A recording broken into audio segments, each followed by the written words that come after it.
What is going on, Fortnite fam? Welcome to the Fortnite Champion Series. After the heats yesterday, we find ourselves here at the summit, the Fortnite Champion Series Grand Finals. After today, one player in every region will be able to hold the Axe of Champions high. The hype is here. We are excited, and we cannot wait to get into things. If you're joining us at Party Royale, what's up, everybody? Thanks for having us. We're here to have a good time, watch some cool Fortnite action, and of course, don't forget to use your favorite emotes, throw the grenades around, purple, orange, whatever your favorite color is.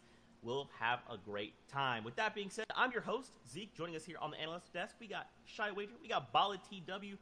Guys, I mean, the hype is so real right now.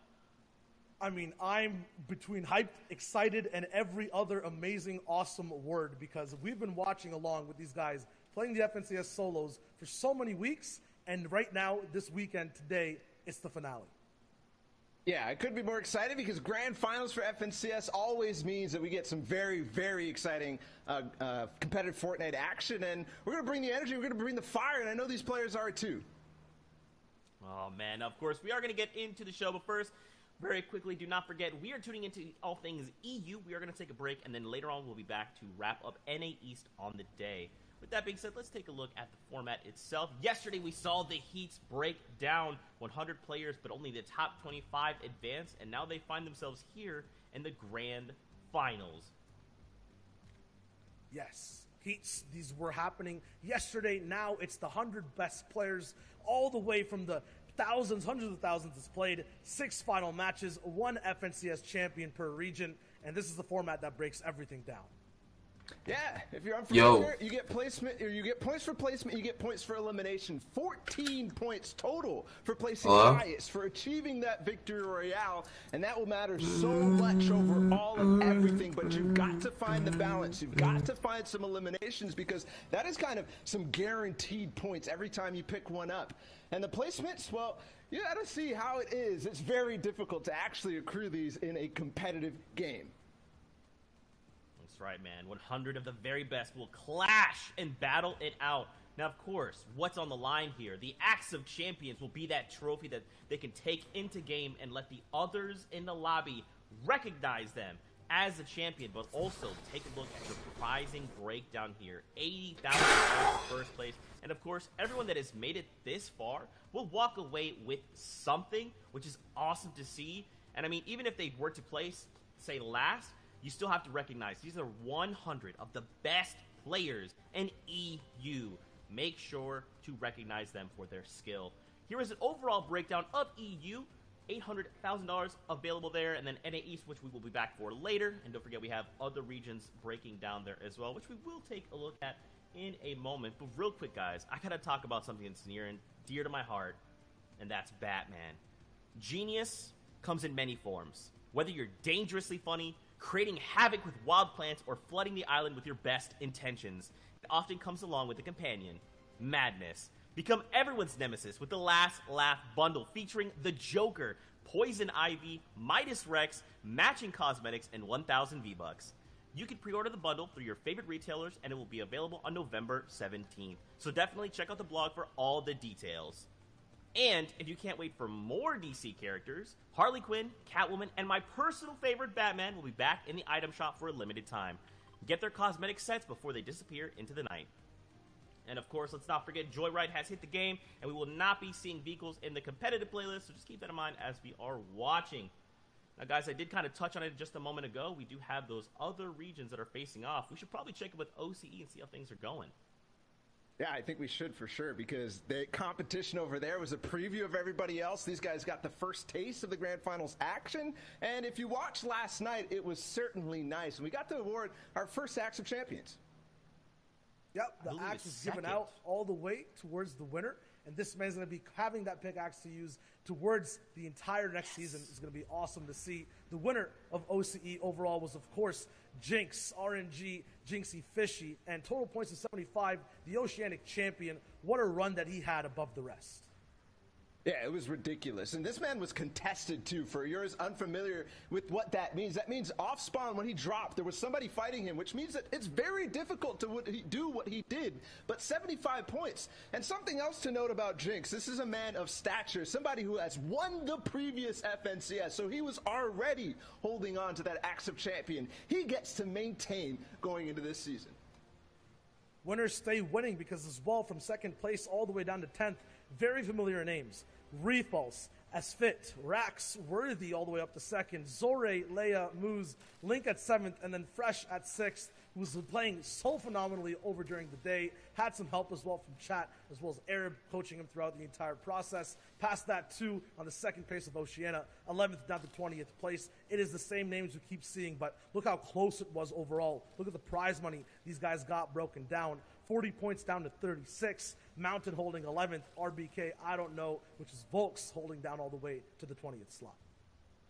Such a close competition, and this is going to be a nice identifier here as we get ready for EU. I mean, watch these point thresholds. Look at how close that is. We will more than likely see this in EU unless someone decides to break away. With that being said, though, Asia also has a champion. Fram #1 holding down that #1 spot, 47 points, no victorials, but 11 elimination and an average placement of 25th. That in itself is a statement to be made, and now he will hold the Axe of Champions high.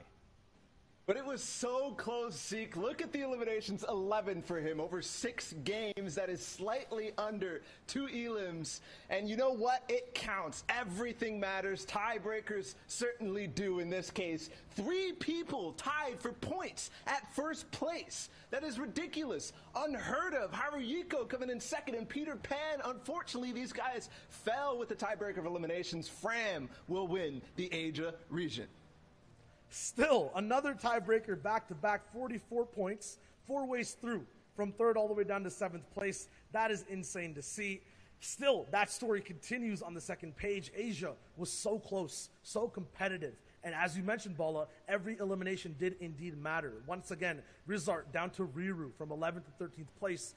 They were tied. You go all the way down to 18th to 20th. Wildhawk, Bob, these guys were tied too, and it was their individual performance every game that stood out. So remember, every single game we watched today, every single play matters the most. That's right, man. And this is something we're going to talk about for the whole time, right? Is every interaction matters. Every time 2 people square up, one of them will be eliminated, while the other is allowed to continue moving and continue earning those points, while the other that lost has to wait. They have to reset and come back into the game with a fresh mindset and hope to earn more points. And these guys have been doing it all weekend long since Friday. They've been playing in these set lobbies, these very difficult games, and for some of them, others, regions that we're looking forward to, EU up next, and these guys have such a competitive field. Look at the first list of qualified players, and that is just 1/5. And they've gone through so many different hurdles. We had 4 heats in total, top 25s qualifying from each and every one, down to the final 100 players. These guys are at the top of their game, and they're going to be playing against other people who are used to winning. On this page alone, I'm looking at Scouts, Kezix, Seventor, Mongrel, big, insane, legendary names looking to get another title under their belt.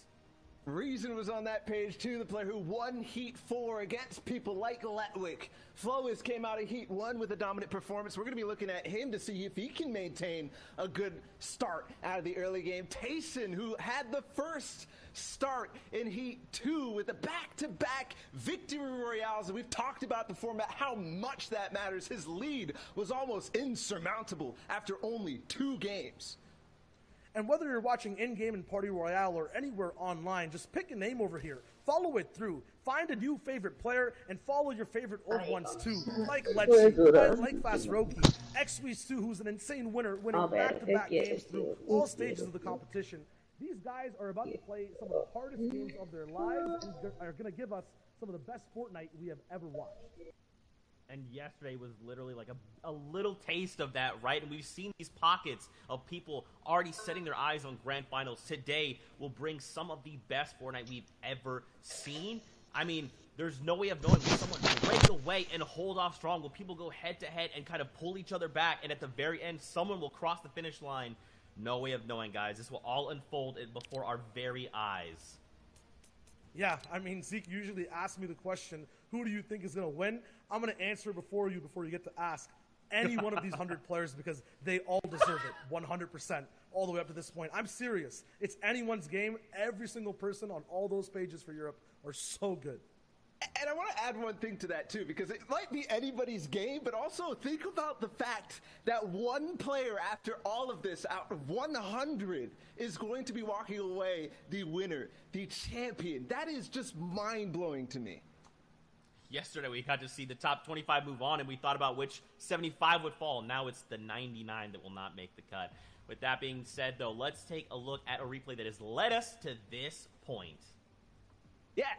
If you haven't joined us on the broadcast just yet, there was 4 heats to play through, and each of those had 100 players. Top 25 moved on from every single one of them. We're watching the winner of heat number 1, and we're highlighting him because he won in a surprising fashion, coming out from behind and dueling a lot of other top players, and he did it with style, winning a game with something like 5 eliminations and then taking the lead from there and being consistent all the way through. That's why Advise is certainly somebody to pay attention to. Yeah, the name to remember is Wave Advise, especially anyone having Wave in front of their names. But just look at the way he broke down every game. It wasn't something under control for him at all times. It was always back against the wall, but always found a way through to win every single time. And he was dueling against players like Clement, who are going to be here today. But moving on into Heat 2, if you missed that one, this was electric. This was fantastic. We already talked about Tayson's back-to-back, but he did it again with style, too. That's why we have to keep an eye on him going into this. And there's some interesting things about him. We saw a sneak peek about that landing spot, and that's where our previous FNCS Invitational Solos champion came from, his duo partner, Janice. And Janice is playing today, too, so these guys will have to face off against each other at the same drop spot in the same end games, and it's unpredictable as to what will actually end up breaking down. There's another player, too, in that heat. It was Kinzel. They ended up dueling. Also somebody who came out of Steamy Stack, so we'll have to keep that in mind. But moving into Heat 3, this is something that caught a lot of people by surprise. Why? Because Xweez, while he has been pretty consistent overall, his placements in FNCS and other tournaments like that, nobody expected what he did throughout the qualifiers. Nobody expected a second place on day 3, into a first place on day 4, into a first place in the heat yesterday. The most surprising performance by far, absolutely, and the most impressive in style. XP's always puts himself into positions where he can show his flair, show his aim, and give us a good insight to what shots he likes to take. All these shots always culminate to a win. Just look how fast he is past edits, landing the bullets that he needs to land to be able to get eliminations and then win games close range, 4 people back to back, and he did this in multiple games. And that's not all. While Xweez might have dominated his heats, there's still one more. To find the last 25 players, we had to go through one of the most difficult ones overall. There was players like Mongrel in the next heat. There was players like Reason, and those two have been going back-to-back against each other for quite some time, starting from the day 1 3 weeks ago. But Reason showed up again, and even though they dueled and took first and second in this heat, Reason seemed to come out far and ahead, the champion of that heat. And for one reason, I think, no pun intended, the Holly Hedges uncontested drop spot. Yeah, with no one fighting you down early game, you have a huge advantage on playing the rest of your game out, going for positions, going for wins. That being said, though, Reason and Mongrel are going to be able to battle it out once again here today in these grand finals, and it's the final round for these guys to wrap up their story. And the important thing to note from Reason, he did win back-to-back in heat number 4 yesterday against players like Letwick, who had even Kit Shockwave Launcher to try to put him down. He does not care and will go for the biggest streak of 2 back-to-back games in terms of eliminations and wins. So that total amount of points, ridiculous from Reason. We'll have to see if he's in form today. That's the biggest question across the board, right? Who is in form? A lot of these players, they already know the field. They've already scouted each other out, and just like we've done our research, they have too. Now the question is, who will hold strong and who will walk away the champion? With that being said, guys, it is time to get into the first game of the day here in EU. So let's get ready to toss it over to our casters. We've got Clay Staling and Sundown to take us through all the action. Gentlemen, over to you. Did you get to the big screen? Ladies and gentlemen, boys and girls, Jonesies, Bonesies, he's, she's, theys, and thems, welcome to the first game of the FNCS Grand Finals in EU. And I hope you got your popcorn ready, whether it's literally or the emote in Party Royale, because this game is about to be a Try to get really high. I am ready for seeing all the action unfold. I hope everybody's got their favorite emote out, whether it be take a seat, whether they're with the glow sticks out raving. I'm ready. I know you're ready, Sundown. It's going to be amazing. Enough from us. Let's take us into game number 1. The analyst desk set it up so well. Shout outs to Zeke, Bala, and Showager. But now we're into match number 1. This is it. 6 games to decide who will walk away with that Axe of Champions. Who will be the top player in arguably the most competitive region in Fortnite. It does have the most participants, and there's $800,000 up for grabs here. And here's the initial drop spot. And it looks like everyone's sticking true to where they planned on dropping. We got 3 players in Steamy. We've got, I think, only 1 or 2 players there in Caddy Corner. 4 in Lazy Lake that we've seen time and time again from Europe. And, of course, we've got Rezon and Holly Hedges. And it seems like he may be alone. And one of the best comments I saw coming out is, wow, everyone is really scared of Rezon. And if you look at some of those early game drop spots, both in heats, and I'm assuming now in the grand finals, everyone stays really far away from him, and you can see that in the bottom right-hand corner on the map. Not a single triangle remotely close to him representing another player. That's because he's done such a good job over the course of the entirety of this tournament to stake out the claim, and then also getting a nice little elite chest right there, granting him the legendary burst AR, and he's set to go now. He can begin his rotation and head to center zone. He has those 6 crash pads, which we've seen him execute on so well, and he's basically set to now just farm the materials he needs and transition into the mid game. However, we've seen him go aggressive time and time again with this similar loadout, as now we swing on over. And you saw how careful he was being. He wasn't taking a chance looting that chest. He didn't want anything to go wrong in game number 1, because that sets the pace of your games going forward. Whether you get out to a head start or whether you have to climb your way back from an unfortunate off-spawn elimination. However, Hen, on the other side of it, does have players nearby. Loadout not as great as what we just saw on Rezon, but someone that also did very well in the qualifiers. Came out, I believe, we got a 2nd place there in one of the days. He's got that Cyber Rivals territory, and he's looking. He's peppered up. He's looking for an elimination. I think he's going to be able to catch this player off guard. Snipe's going to come through. He's going to wait, and he does. Ardent's going to go down. Elimination comes over for him. Brilliantly done there by Hen to set up that ambush on the side. We've talked about it time and time again, how you need to be careful, but in the early game in particular, it's so hard to really know where your opponents are, keeping track of them. If somebody does get that first shot down and you're not able to react, it can be game ending. And going out there in 96, it's so hard. A 0-point game, and now you have to sit back and watch everyone else have fun while you're sitting there waiting for the next game. As now we hop on board, and Candy, who's going to be in the exact same situation as Milan, turns that one around. And someone who's really been playing a lot better as of late, Clay. He has indeed, and I believe we have 2 Milans here in this grand final. So got a Loft Milan and Normal Milan, but both of them have been playing very, very well and have consistently been making it into that top 25. It seems like almost every single qualifier. So it's really good to see consistency being rewarded, especially with the way the format is.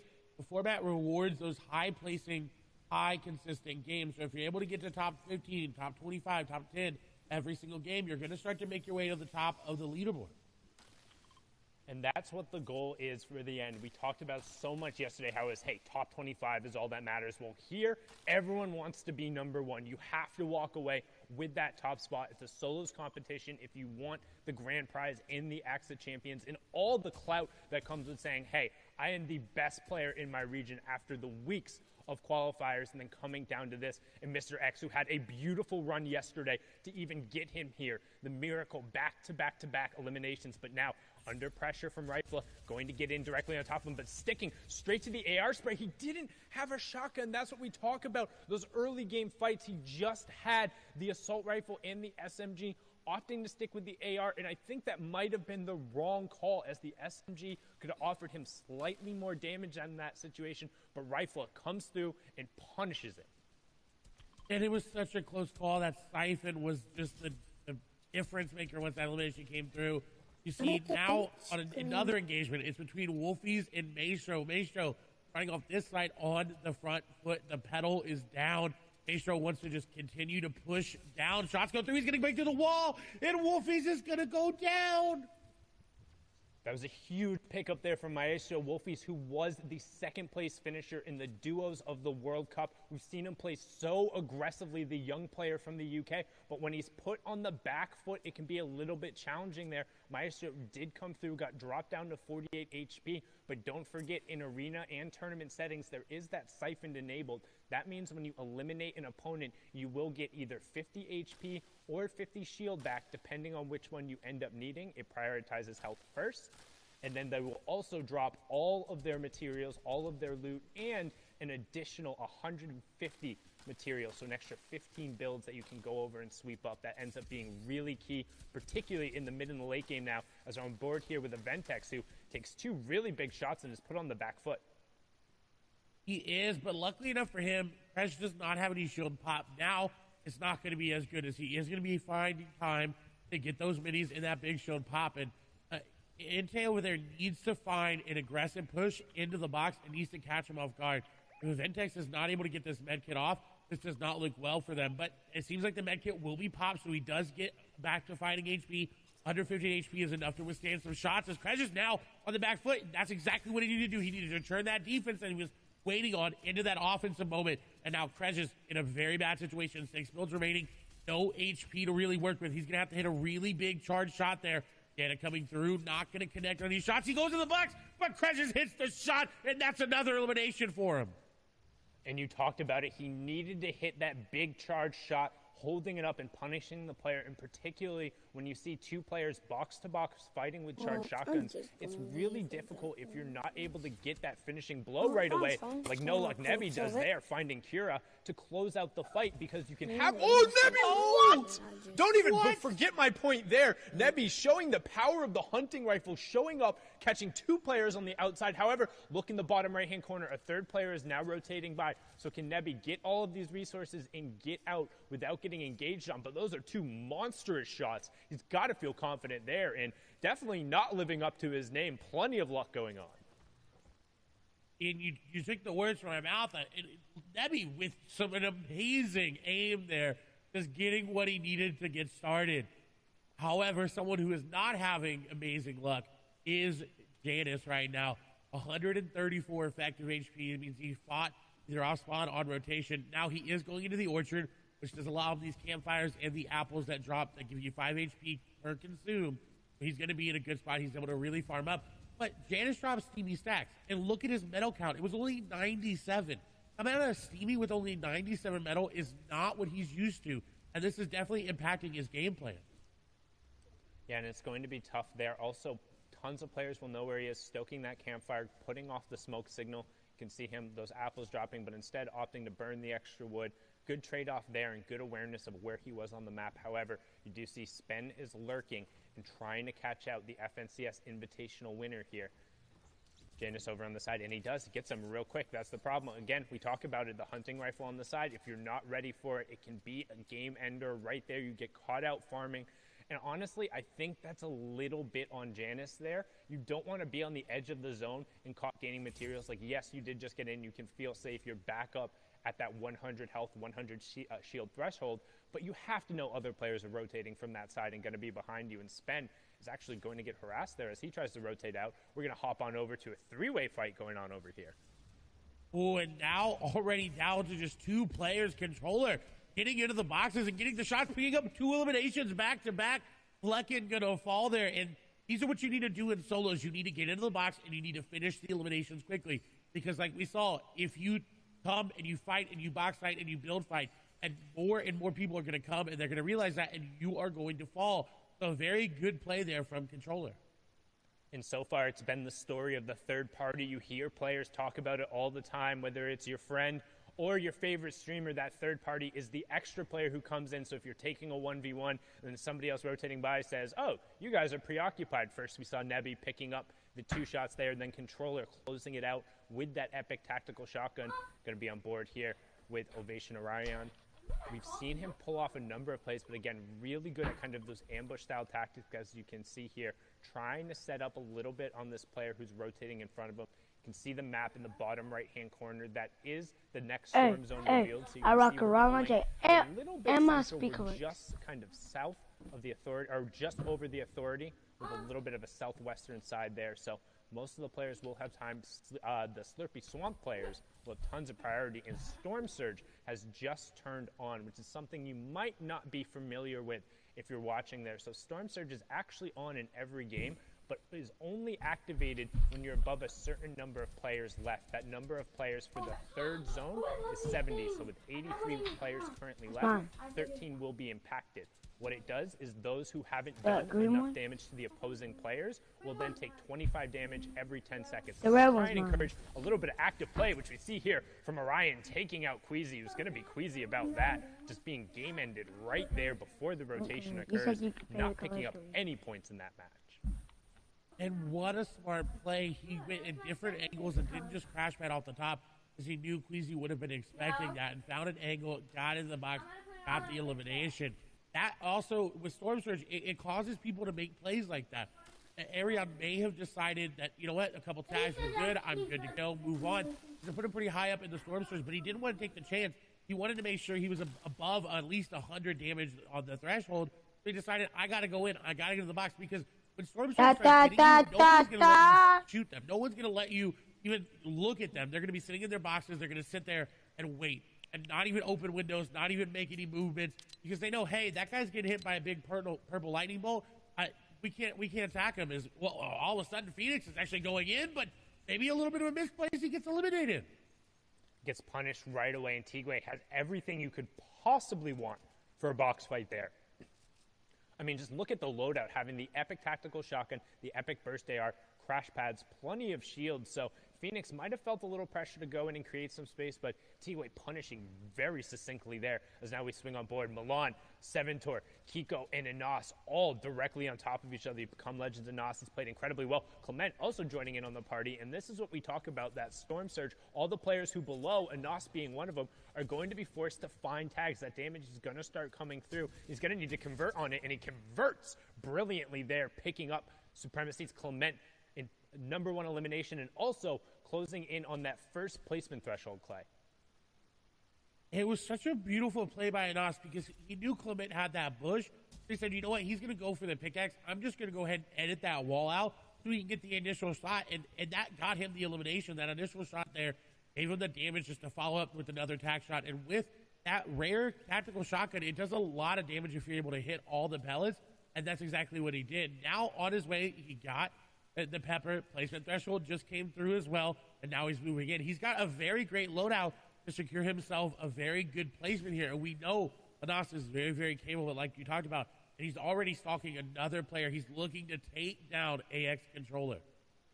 Yeah, and that's Controller 007 from the FNCS Invitational. We saw him have a number of really solid performances. Still need 3 players to go down from that Storm Surge threshold, but Anas just trying to kind of follow in this rotation path, get as close to center of zone. So if you're kind of new to watching competitive Fortnite, joining for the first time in Party Royale or Twitch or YouTube or Twitter or WatchFortnite.com, what do you care about as you're watching this game, as Anas will take it down, or what are you looking for? Mongrel and Thomas HD also picking up eliminations to put us below the Storm Surge threshold. The first thing is whether or not people are picking up eliminations. You can see that to the right of the player's name, that's right next to kind of the little mark there.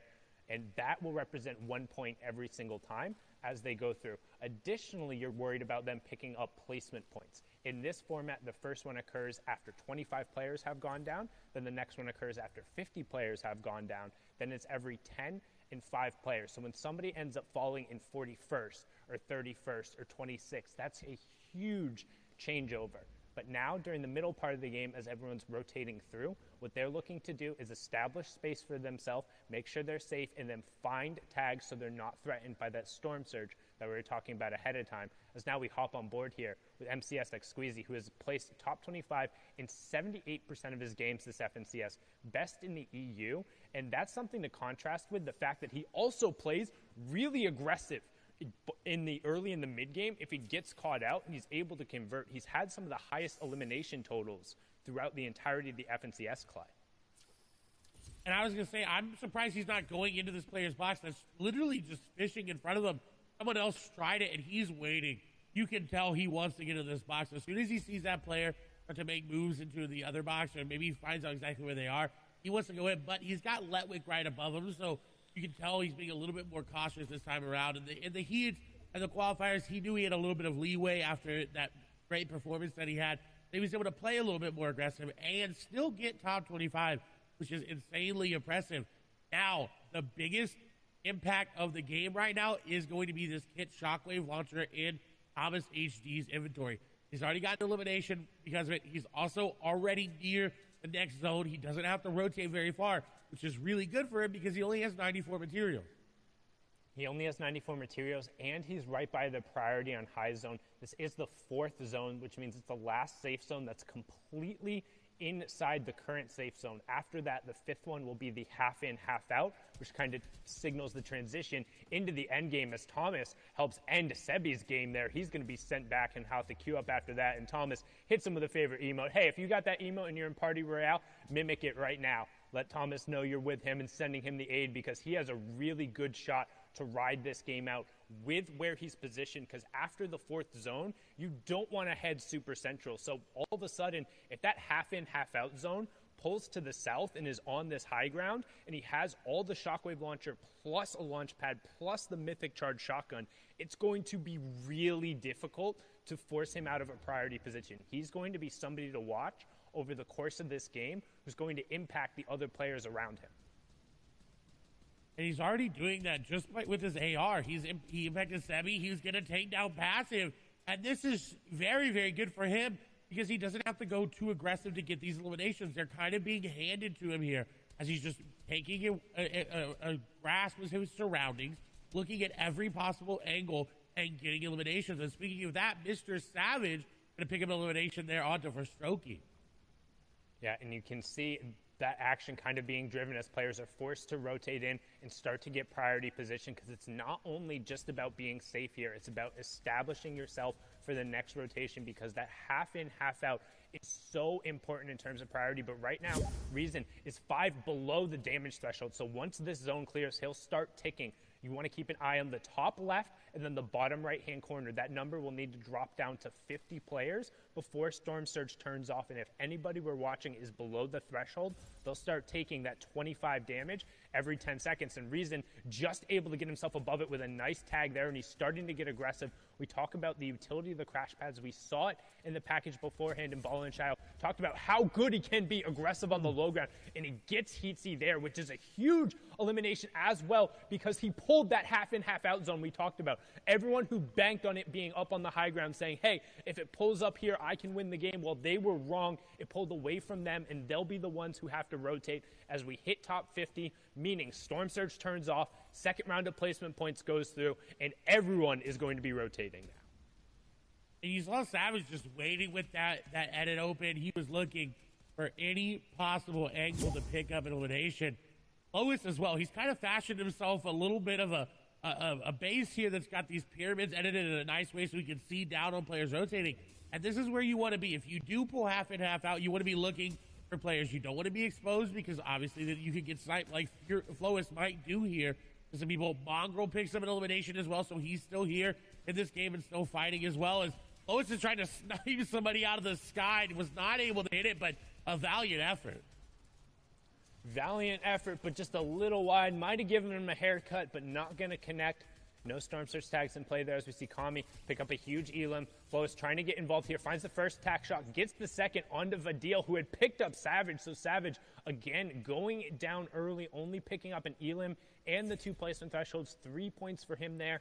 As we continue through, you can see Flois and Scribs still in. Keelix as well. Skite, one of the now veterans, and they call them boomers in the lobby. 3 players in EU are 20 years old, and that is the oldest player players who are in the match, but Skite has been around and qualified for nearly every one of these finals. But we're hopping on board here with Quartz Froggy, who had an absurd, just absolutely gross run in heat number 2 to qualify himself, pushed himself, I believe it was like 19 or 20 points in the final game to get here, but so far quiet on the day. No eliminations, but a decent loadout as we now transition into those fully moving zones, which means all the safe zones are outside, completely away from the current one, and everyone is going to have to move if they want to avoid that storm damage. And luckily for him, it seems like it's pulling towards him, so he doesn't have to invest those crash pads right away. He can look for eliminations, as you see sitting in the code, allows him that opportunity to find these rotations as well. You see just bouncing away through the crash pads, doesn't have to worry about it. A squeeze is going to fall there in the feed. That's an important one to note there, because we talked about it, we hyped him up, falling down before that 40th placement threshold as well. He's not going to end on a lot of points. The question is, how many points can Froggy end up on? How many points can the rest of the lobby end up on as this game continues to go on? We see Kiriachi, we see Mongrel, we see Letwick there in your screen as well. And Froggy looks to have taken high ground with that. The shots go through. He's going to get that player down to low HP. It's Cammy going down. What a huge pickup there by Froggy, but he's not done yet. There's another player on the other side. So he does disengage, so he does have mats to build around with and to just drop down layers if he wants to. It seems he's content on focusing around high ground. Yeah, and Benji and Hen also picking up a pair of elims there in the feed as we close in on the next placement threshold. It'll be top 30, and then every 5 players going down. Storm Surge will also turn off his top 30, and we're closing in on it. There it is. Scouts picking up a pair to make sure he gets there. That's ADN and Diablo, who we saw yesterday going down. Thomas also goes down, and then Become Legends Rifle picks up Benji Fishy. Deceptos ends up getting Skite as well going down there. Lechy picking up Styler, but we're still on board here with Quartz Froggy, and we saw how much work he can do on the mid-ground tarp here, and he's continuing to run through with that charged shotgun, picks up Scouts as well, and we're in through another placement threshold. So this is what happens as we start getting in the moving circles. All the action for us, so keep an eye. Flois all the way up on the high ground. Kiko has priority on the low ground, and then everyone else is the tarp in between. But Hen and Reason are still up on the mid-tarp.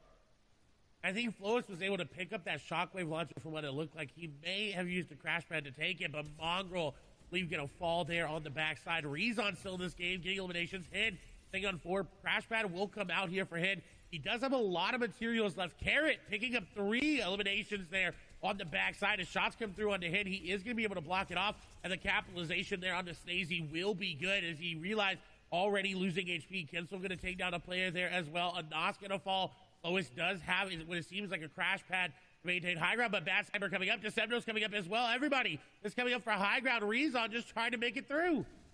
And everyone pushing for the high ground right now, but not necessarily paying attention to what's going down the low ground where people are cleaning up on eliminations. You have Flois in your top right, Froggy in your bottom right, everyone else on the wide. You can see Flois is up on that ultimate high ground. Deceptos in hand down on that low ground with Rezon just above them. Froggy waiting for his opportunity, but keep an eye on the number of builds because we're getting down to the final one. Flois going to pick up an elimination there, and he's doing a really good job at just maintaining that high ground control as we're closing in on our top 5. One more player will go down, and then it's all about getting to the top 3. Boom, we have it. Letwick, Bad Sniper, Froggy, Hen, and Flois, top 5 in game number 1. And Flois looking to close it out 4 eliminations, but Froggy down below, you cannot count him out yet. He is right there. If he takes down Flois from below, that'll be so huge for him because he will get that shockwave launcher, get that mat refresh. Letwick's very, very low. More likely going to be edited down. The shots come through, but no, Flois going to be one to take him down. Froggy gets down Hid. In the meantime, 1v1 Froggy versus Flois. The shockwave launcher up above. Froggy trying to dodge him. Flois sending him down. He's trying to, but he's running out of mats. 15 builds remaining, and Froggy does not look like he's stopping anytime soon. Going out in the zone, taking some damage. Going to shockwave himself down. Little Mitro classic.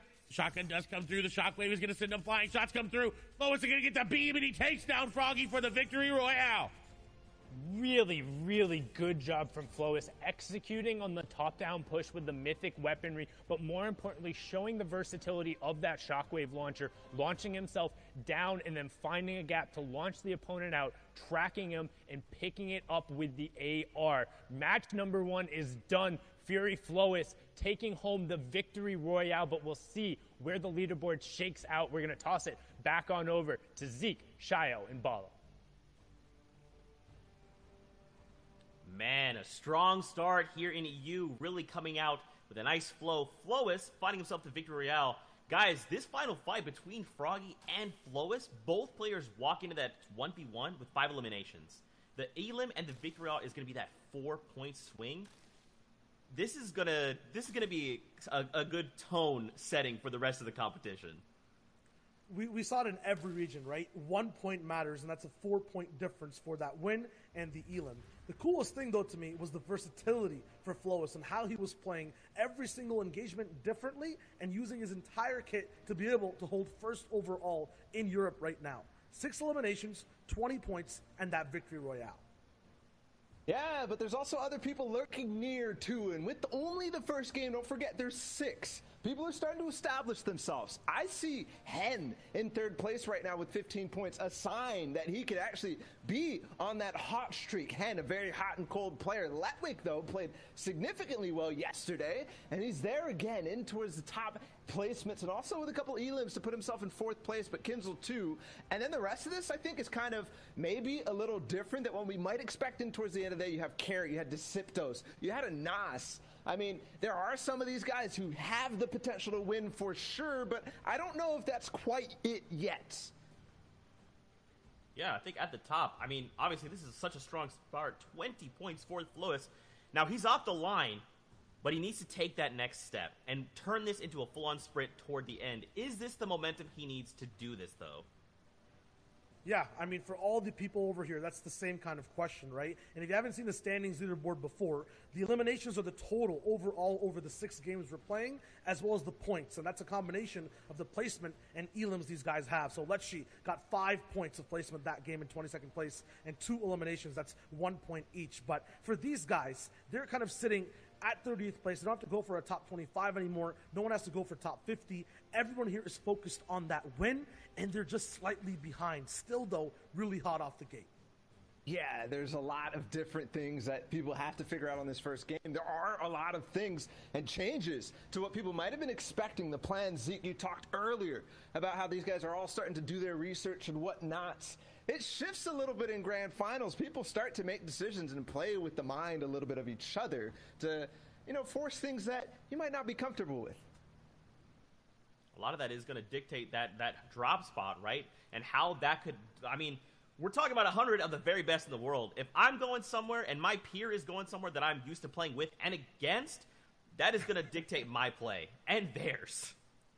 I mean, it always starts from the early game, right? Just in general, the entire tournament, from game number 1, your mentality is set in if you do well, if you do bad, and now everyone has different expectations. If you're like Flois, you're at the top spot. You guys mentioned it. Now it's a game of endurance, of holding it and not faltering when things go bad. And in the grand finals, we have seen tournament after tournament. Being uncontested increases your chances of winning tournaments by tenfold, if not more than that. So being uncontested means you have nobody landing with you. You might be familiar with landing in a hot spot. You don't want to be doing that in grand finals or in set lobbies at all. Yeah, the opposite of that is contested when someone is there. And Mr. Savage and Noah Riley are side by side at the yacht on the northern side of the map. 2 other big names all the way at Slippery Swamp, Kiriachi and then Benji Fishy. Noah Riley was not supposed to go to the yacht with Mr. Savage. Mr. Savage had thought that he had done enough to force nobody to land with him throughout the heats. But you know what changes now for Benji is that Noah was going to be landing in the same main building. And of course, Noah did not want to do that challenge. One of the best players in the world at off-spawn fighting did not want to challenge Benji whatsoever. He'll leave what success he had throughout the qualifiers to end up going against Mr. Savage? I mean, now it's going to be even harder, I think, for Noah Riley all the way up at the yacht. For Benji, even freer. But how did that look in game number 1, right? We're talking about these names, and we missed one of the biggest ones from the first game, Flois, who ended up getting the Shockwave loot. Didn't start with it, though. He was at the Orchard. And a big difference from what we've seen for Flois, because usually it is the Shockwave loot that he's going for in the early game. That's why he got to this spot, but it doesn't matter. He'll grab it anyways, and he's even contested the Orchard. So all I said, Zeke, about being contested, reducing your chances of winning in grand finals, kind of shifts when you see what Flois just did, and it doesn't matter where you land. You could always stumble across Kit's Shockwave launcher. And this is kind of like talking about the quality of the players we're seeing, right? Like, yes, of course, we have mythic items to play around, but for someone like Flois, it's like if he's going to walk up and he's going to take a fight and eliminate you, and that loot's just going to be put in his hands, it's like, okay, I'm already good. I'm already at a 10. You're just giving me that loot and now making me an 11. Yeah, and also to think about other people who usually have that opportunity to make it through. There was a lot of the big names. I mean, Janus fell off spawn, which you did not expect for him landing at Steamy Stacks with 2 players who play kind of passively in that. He got sniped. There was also a number of different people who fell in the mid game. Yeah, I mean, the big thing and the number one word for all these players right now is momentum, right? Flois finding that shockwave launcher gives them a bunch. Janus getting taken out, as Bala just mentioned, stops the momentum overall, right? So in game number 2, these guys have to find a way to rev their engines faster and then get ahead of everyone else with momentum. Oh, man, a lot of momentum here to start the day. Now, guys, I do want to continue, but I'm getting word the games are ready. So let's get ready to hop into game number 2 here of the Fortnite Champion Series in Europe. Let's see if the action continues. Sundown, Clay, let's send it back your way. Thank you so much, Zeke, Shio, and Bala. And I mean, I'm just so excited to see, because I'm a personal fan, or like I'm a advocate for the fact that game 1 is a nice way to set the tone, but you really get an idea of how the leaderboard and how the lobbies are going to play after game 2, because particularly with solos, it's about consistency and who's able to turn over a performance from one game to the next and continue it rolling, and you're really able to see that going down in the second match. And into the third as well. If you're able to bounce back in that third and you really, really submit yourself at the top, you got a chance in that 4th, 5th, and 6th game to really turn online. Benji, somebody who definitely needs to turn online, but Savage is going to go down to Noah Riley in the feed. So the contestant happened, and Savage unfortunately falling. Looks like Benji is trying to take down Kiriachi in the time being. Yeah, Benji trying to set up one of those ambushes here on the side. You can see him trying to pick up Kiriachi as he's going right for those slurp jugs. He is going to find the initial burst shots there, opting not to use that sniper rifle and instead closing the gap on him as fast as possible. We'll see if he's able to get it. White Tags coming through, using the tac shotgun and the high rate of fire to push through the box. And well done, Benji. We talked about the contestant over there, and he says, 0 out of 10 for the effort. The Russian judge doesn't even give him a point. Benji taking it down there, and that's 2 elims right off of the start for him there. You can see in the bottom left-hand corner, the 2 most contested areas are Rig and Salty Springs, each with 5+ players right now. So a lot of space being pushed out, and it's interesting to see 5 players in Salty. I mean, effectively, you're all taking one house of loot and saying, I hope this is enough. Yeah, I don't know why 5 players are there. I think it has to do something with Rezon. He scared everybody away from Holly, Hedges, anybody that normally landed in that path. I said, no, I'm just going to go try my chance at Salty there, as we are now over to the Fortia. This is Mongrel, and he's been dropping here for a while. We know that. But he does not have Ocean's Burst AR and Ocean's Bottomless Chug Jug. Someone else may have snagged it from him, and with his aim and with what he can do with it, that Mythic Burst AR is so good here from him. It looks like he's not going to need it now, as he's going to get some tags going into this slide. That player going to have to back out. Mongo, though, not going to let him do it. He's got to be careful. He is running out of AR ammo, but he says, you know what? Who needs an AR? I got a shotgun and a crash pad. I'm going into the box. He is going to miss the jump a little bit, almost deploying a crash pad there, but the continued pressure that he's keeping up is trying to keep this player from going any higher. And it's Smudge just trying to get away. He's got a little sliver of HP, but Mongo going to get in the box and do that Mongo classic and get the elimination. And he had to resolve that fight right away, because even picking that up with the additional match drop now only has 52 materials. And while he is in the zone, since it did pull towards that south side, he's going to need to find it. And with so many other players around this area, it's going to be really hard to max out quickly. But now let's hop on board with our match number 1 winner. As you can see, the format in the right-hand side, each elimination being worth a point. You can see once you get into that top 10, you'll have 8 placement points going through, all the way up to 14 for first. Then you can see 11 through 15th is 7, 16 through 20th is 6. It's the intervals of 5, then the intervals of 10, and of course, you get that first placement point after the first 25 players have gone down. So still plenty of players who need to drop here. which generally is a little slower from EU. You'll typically see a little more aggression going on. However, as you get further and further on into tournaments, the stakes and the players become that much more difficult to fight against, and it's really hard to confidently take an early fight, as we have Rax and the Costa Rican Sebi in a battle over here. Ooh, and Rax on the back foot already. Now, this is that weather station just above Caddy. A Sebi going in. The shots are going to go through. He's going to get the initial damage, and he's going to follow up with the AR. The crouch spam, and it's going to pay off for him. The elimination comes through, but now the question posed for Sebi is, can he go get Kit's loot? Can he go get the shockwave launcher and that charged shotgun, or will he settle for some of the vault loot? And generally, that's the goal. It's to go through, get whatever you can from the weather station, resolve a fight there, and then head down and hopefully pick up the remnants of whatever happened at Caddy Corner. But now we're going to swing on over to Authority, where we have Letwick. We're in match number 1. He was able to steal away that mythic glider grapple gun and just kind of rotate out. But now, match number 2, you can see Hardfind over on the side, and Hardfind looking to set up a trap and a bait. And we've seen this before a number of times, particularly around that vault area, where there are some areas you can't build. Players look to have just an immediate drop, but Letwick is set up really well in terms of his close quarters combat. Just having that epic SMG as well as the tactical shotgun and a legendary pistol means he has 3 really high rate of fire weapons that give him plenty of abilities to just spam and pressure Hardfind, who's going to be looking for an ambush here in a second. But right now, both players just farming up. And it seems like they're respecting each other's areas of this Authority. They kind of know, hey, he's going to be over here. I can tell by how he's looted. I know Letwick's going to be in this side because I know how he looted from Hardfind's perspective. But what's concerning about this is the players that are around. Carrot is there as well. You got 2 other players on the side. But Letwick is playing this very well. He's hitting some things, and then he's standing still. Because that's how the henchmen act. If they walk around, sometimes they'll hit stuff that's in their way, and then they'll stand still as you see one moving there. On the other side, we've got Wolfies, who's in a fight against some Marauders.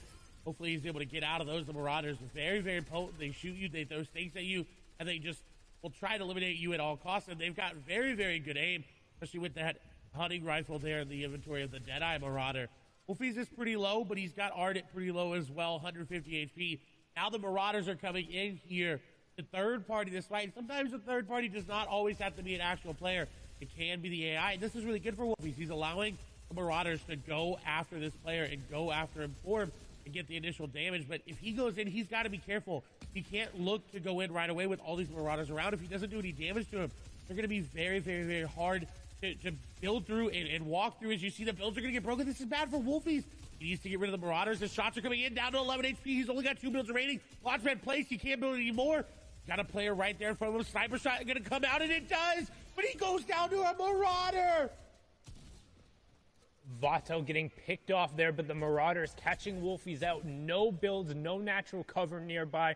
Ardent soaking most of the aggression. Him opting to go down. Ardent will clean up all of that. So good heads-up plays by Wolfies to pick up the snipe, but the Marauders ultimately enacting their revenge there. And it can be so difficult when you get caught out by them, particularly in the open. The builds that will target those and will try and take them out. You're definitely able to kind of ditch them and get rid of aggro when you're around some of the more natural cover on the map, those houses, the bridges, and the stuff that are nearby. But Vato not going to be happy about that. Was trying to get a little bit of a third-party tag there, and Wolfie's punishing him right before he goes down. He says, hey, if I'm going down, you're coming down with me, and will also deny a key elimination point that could have gone over to Ardent. So ultimately, he's going to be upset his game is over, but at least he was able to pick up a little bit. Is now back on board here with Flois, and as we can see, he's used to fast starts, placing first with 5 elims in game 1 of Heats as well. So let's see if he can turn this confidence into something more, as he is over on the northeast side of the zone with plenty of players around him. However, he has priority on the rotation, but not a ton of materials to really do it. You don't want to be forced to burn those metal and the brick here. We refer to those as the hard materials, because once they get built up, they provide that much more defense for you. However, just they're so much harder to get naturally as you move through the map that Flo is finding Cammy there, and you can see immediately he's going to head over there because he's like, hey, I need those mats. I need those refreshers. When we talk about refresher in the term, this is it, because that's going to be refreshing for him. What a shot and a heads-up play by Flois. He desperately needed that, as well as this ammo was pretty low, too. Only 74 AR. That's not enough going into an in-game competitive Fortnite game. You definitely want to have a little bit more like Noah Riley here. Again, takes off Mr. Savage and now has the loot to show for it. The yacht coming in clutch with this loot. He's got this player down, though, with those tags, but the big shield going to be popped there. Now Noah has to be careful. He wants to go aggressive. His instinct is to push in with that crash pad and get the aggressive play, but that player back up to full HP. He's got to be careful. Shots go through the edit. Not going to connect on the shots there. Noah over the top. Shots come through. A 71 tag there for Noah, and now he's going in. Crash pad in. It doesn't matter, though. The crash pad is actually going to send him away. He's got to keep the pressure up to keep this player from popping any shields, and he's got the player back and forth, up and down, up and down. He's got the crash pad, and he's going in. Shots are going to come through. The player puts the stare over the top of his head, and another good tag there. But Noah's not able to find him. Noah's not able to finish him off. This player continuously layer changing, going up and down in between the builds, and Hydro was just trying to run for their life. Hydro trying to put as much distance as possible, and unfortunately going to go down there. Good job for Noah Riley on the chase. We talk about how important it is to resolve fights, particularly because you don't want that opponent burning those resources, because when you do take them down, they'll drop them there, and you want to get as much as possible. You can see Noah picking up all of the minis there. He's back up to 6. Good job. Still has 4 crash pads. And one thing you'll note in particular when you're looking at these mid-game fights and what you should be keeping an eye on.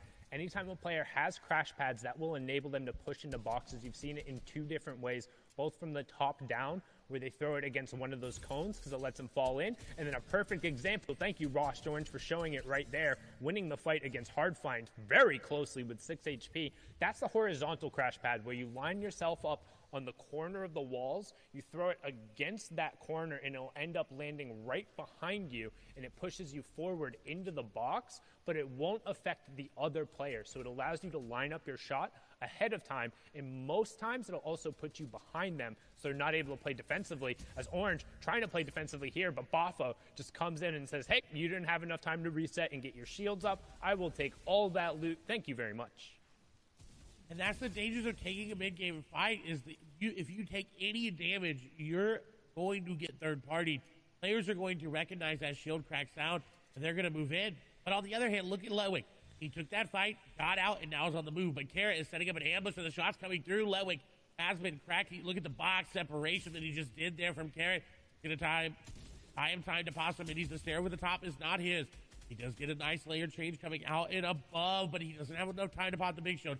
He's just looking to try to pop another mini, and he does get it off. And now he's looking for a shot. He needs to put the pressure back on to Carrot, because if not, then he's just going to keep running around, and Carrot's finally going to be able to get a shot on him. And Carrot decides, you know what? Not worth my time, not worth my materials, not worth my HP. I'm going to disengage.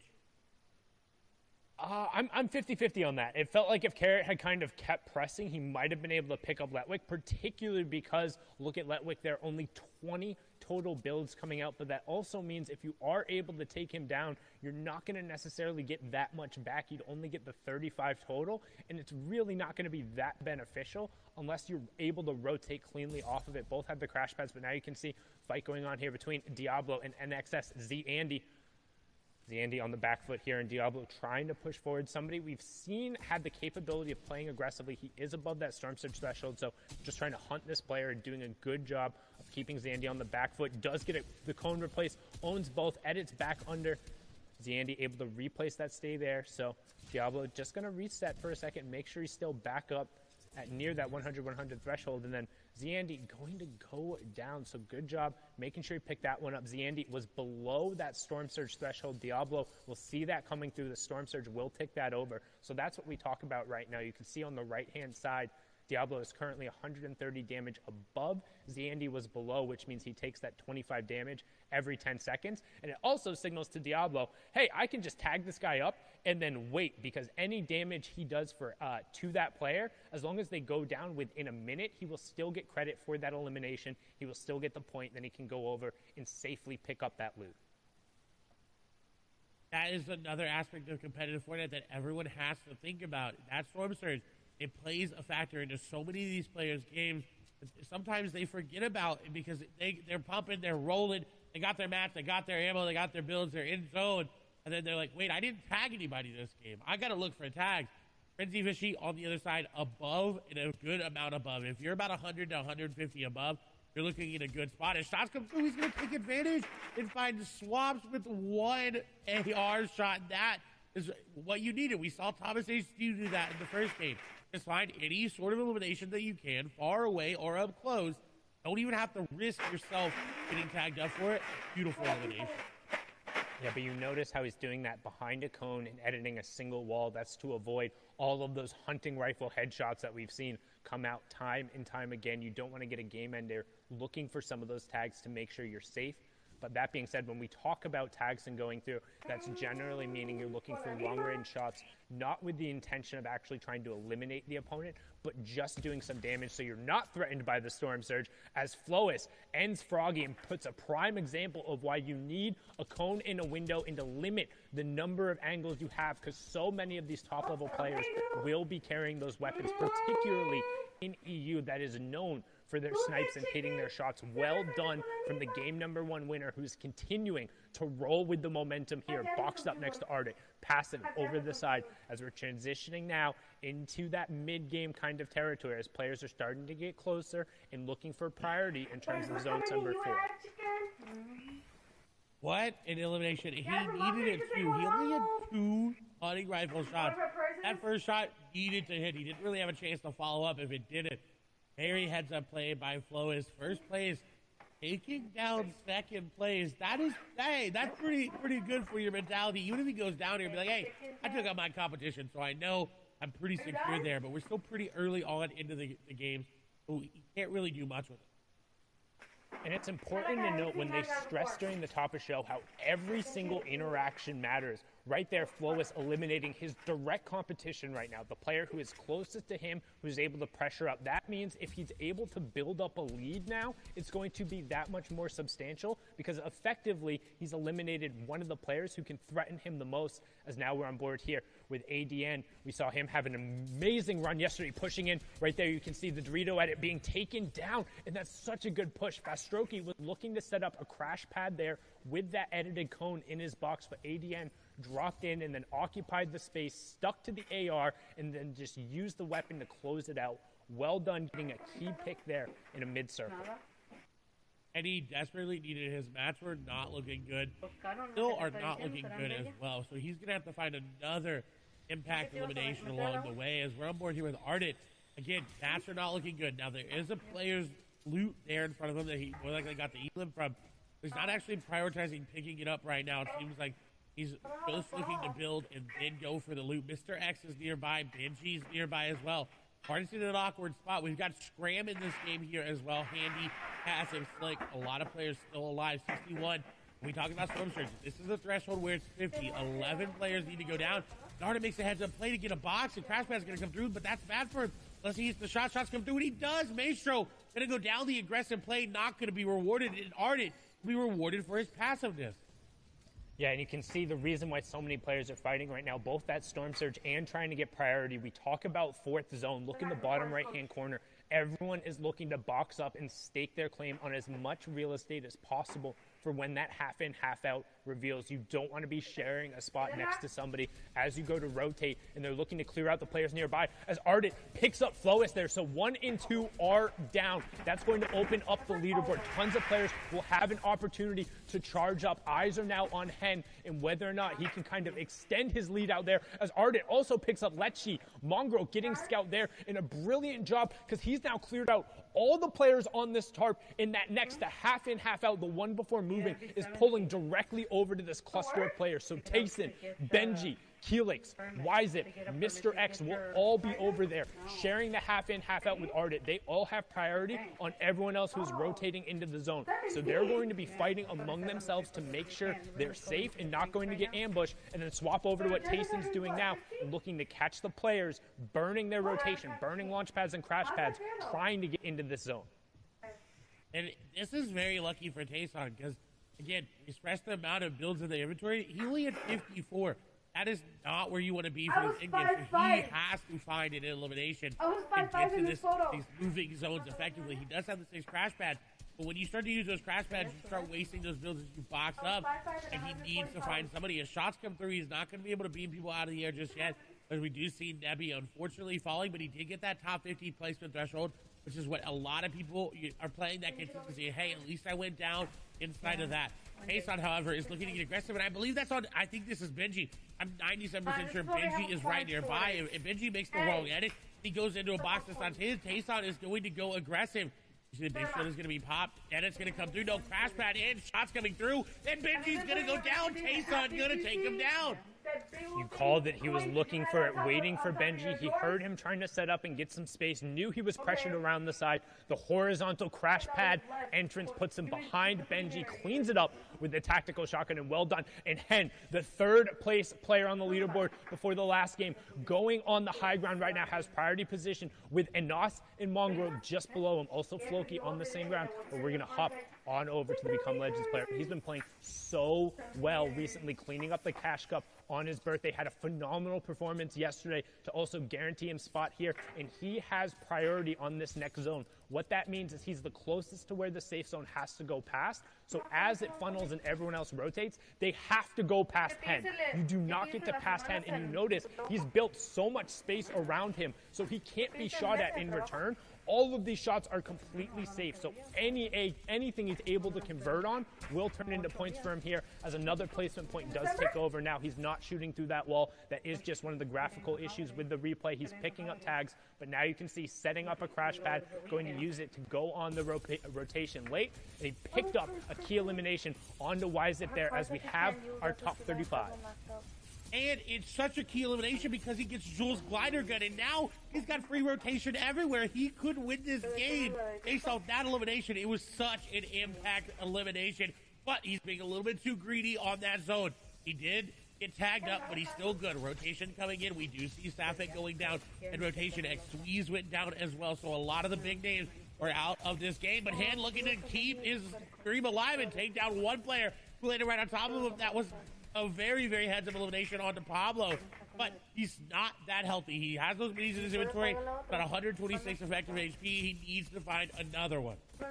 He needs to find the outside. He can't be in this cluster. It's really weird to take the grapple gun and then immediately go into the middle because you don't really have the ability to utilize it, and that's what we're looking for, getting towards the outside of the zone so he has more options there. Anas, teammate up on the high ground there, but this is the solos competition, just playing for the same org. You have Gamers Origin, Deceptos there on the middle as we tick over top 25. Another point going through. Anas running through the high ground. Reason still in the match, and you can see Deceptos picks up Ardit there as top 20 ticks over. Another point going through, and right as I say his name, Reason ends up going down. This is looking like a Become Legends top 15 right now, as they have 3 or 4 players still up, but Deceptos trying to find the space, finding a good job, tarping his way through and making sure that he owns all of the builds on this level as we close in on top 15. Bad Sniper missing out on a key placement point, and Deceptos looking to try and find a pick on this Crash Pad player, doing a good job to deny the rotation, finds a tag, but not able to necessarily convert it. So many shots, but no elimination coming through, and he has to find that.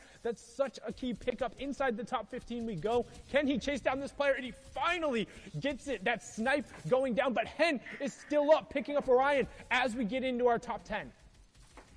Deceptos is going to have to make a play as it's going up a little bit of an incline. You see it. Old builds are there as well. Hen is going to fall. Slick going to fall in tandem. Top 10 placement points being missed out by both of them. That's a huge boost as well. Deceptos able to hold on. There's a player on the other side. Shots are coming through. He's getting the tags, and he does. Frenzy Fishy is going to go down. Deceptos needs to get out of zone, though. He is sitting and ticking. He doesn't have any floppers. He's looking to get in, and he does, but a shot comes through. Loki going to be the one to take him down, and now 2 eliminations here for Loki. The player right on top of him. He's got to be careful. Shots go through. Back in the zone goes Loki. Ticking down very, very low. Now inside the zone, he's good to go, but this is looking really, really rough. He doesn't have floppers. Mr. X is going to go down. Stacy going to be the one to do it. He's still trying to be popped there. And look at Anas just pyro whopping all the way up top. He's walking over old builds. I don't know how many builds he's got left, but he may be able to win this just solely based on the fact that's going over old builds. And the old builds giving him priority. That moving zone, we talked about it. It just randomly pulls a distance back away, which means you can continue your rotation. And on top of having the old builds, his saving grace has the mythic loadout as well. So this is so big for him as we move into the top 5. 4 players left, but Anas has complete control over this lobby. You can see Tayson as well in the middle. Scramguard and Snazy are going to round out your top 4. who will finish it off? Will Anas continue the run of the caddy corner loot, proving it out, or can somebody from the low ground shut him down as Tayson picks up scram guard? So each elimination, each placement here, an additional point as Tayson ends Snazy right there. But the shockwave launcher comes out right away and knocks him over to the zone. And Anas does get tagged, but he's able to pop the flop in the zone and then gets the follow-up tag with 6 HP to spare. Become Legends Anas from the high ground. 4 eliminations in the Victory Royale, taking game number 2. The flop was what he needed to pop, and he did do just that. The Victory Royale going to be nice. I think may be able to move into first place after that game just on the number of points and the eliminations, but we're definitely going to need the analysts to break that one down, so we're going to send it right over to them here in a moment. Thank you guys so much. Great cast here in game number 2 of Europe. Anas finding the Victory Royale there. Mad props to him. Now, here's the thing, though. Tayson, another big name we're used to seeing. We keep talking about the quality of players. This is someone who is coming in strong. Ends that game in 5 eliminations. Had he picked up that BR, that 4-point swing would have actually moved him higher up the leaderboard. And we'll see that as we take a look at the standings and look at who is currently holding down that number 1 spot. Usually who ends up winning the game is always at first. That is the same story here right now. BL Anas all the way up top. Victory Royale, 7 elims, 28 points. But what happened that game was a bunch of eliminations from top players, changing the standings from 2nd all the way to 10th. And there's BL Hen in 2nd there. Somebody definitely to keep an eye on because he placed 4th in the first game. Not necessarily the biggest boost in points this game. Other names too, Deciptos, who's the king of placing 5th place. The French legend who came out there in the Invitational starting to rise up. But then Tayson, Zeke, you mentioned him. Getting that 2nd place will boost him way up, but he could have done more. Reason still stays around the 9th place mark, but still improves at least in this game. And there, we move on over. Letwick, Scramguard, Bad Sniper, Kinzel, Mongrel, Carrot. I mean, look at all these names. Thomas HD, Floki, Frenzy Fishy. There's so much heat coming off of the grand finals right now. Every single person could walk away the victor, and especially when we're this tight, and we still have 4 games left to go, boys. Anything could still happen. There's all these guys at the top making these power moves right now. You're saying look at the names. I'm looking at the points, too. You're mentioning that it's tight. It's like a 2-point difference between everyone. They are neck and neck. Become Legend Slicks is here, too. Twains, Ardeets. Like, all these guys are playing so well, but they're playing well while others are, too. And no one can really break away. Benji, who we're used to seeing in the top 10, at 24th. And from what I'm seeing, he's having good games still. It's not enough, though, for that number 1 spot. It's kind of another kind of slow start for Benji, which I think some people are maybe starting to get a little used to. He always rises at the top, but that might be a sign that it's back to, the old Benji of Grand Finals, the one who does get good performances and is in the top 10, top 15, very solid out of 100 players, but not quite that win that he's looking for. And together, guys, we got to talk about it. More of these powerful plays coming out of these impact players, making what they need to happen, really manifesting this win right here, right now.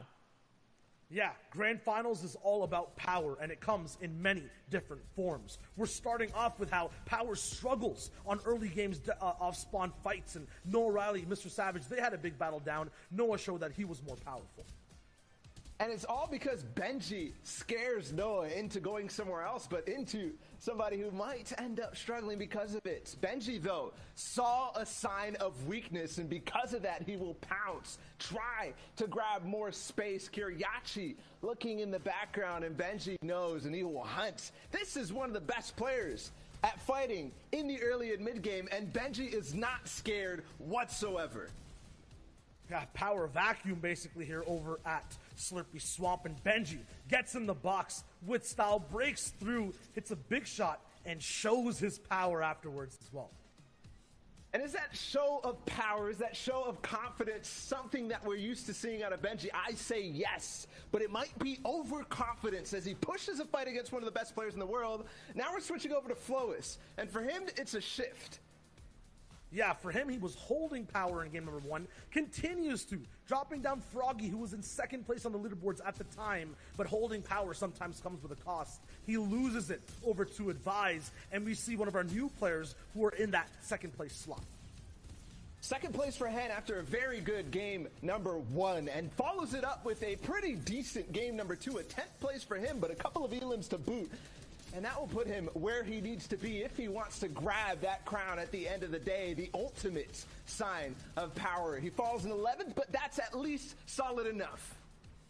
Yeah, and this is where power starts for a lot of players in this game. It was Anas who ends up winning, who had Caddy Corner and the Mythic Loot as well. The Shockwave Launcher, Kit's Charge Shotgun too. And he just made power become his tool in this endgame. He became legend incarnate, literally just personifying the organization he's on and using this entire endgame as a playground, bouncing people up, shooting them down afterwards. Look at that two-piece right there. Anas looks so dynamic, and yes, we saw Flowis with the hunting rifle. We saw him with the charge shotgun last time, but for me, it was Anas's gameplay, his creativity that really separated him from the pack and showed us his use of power.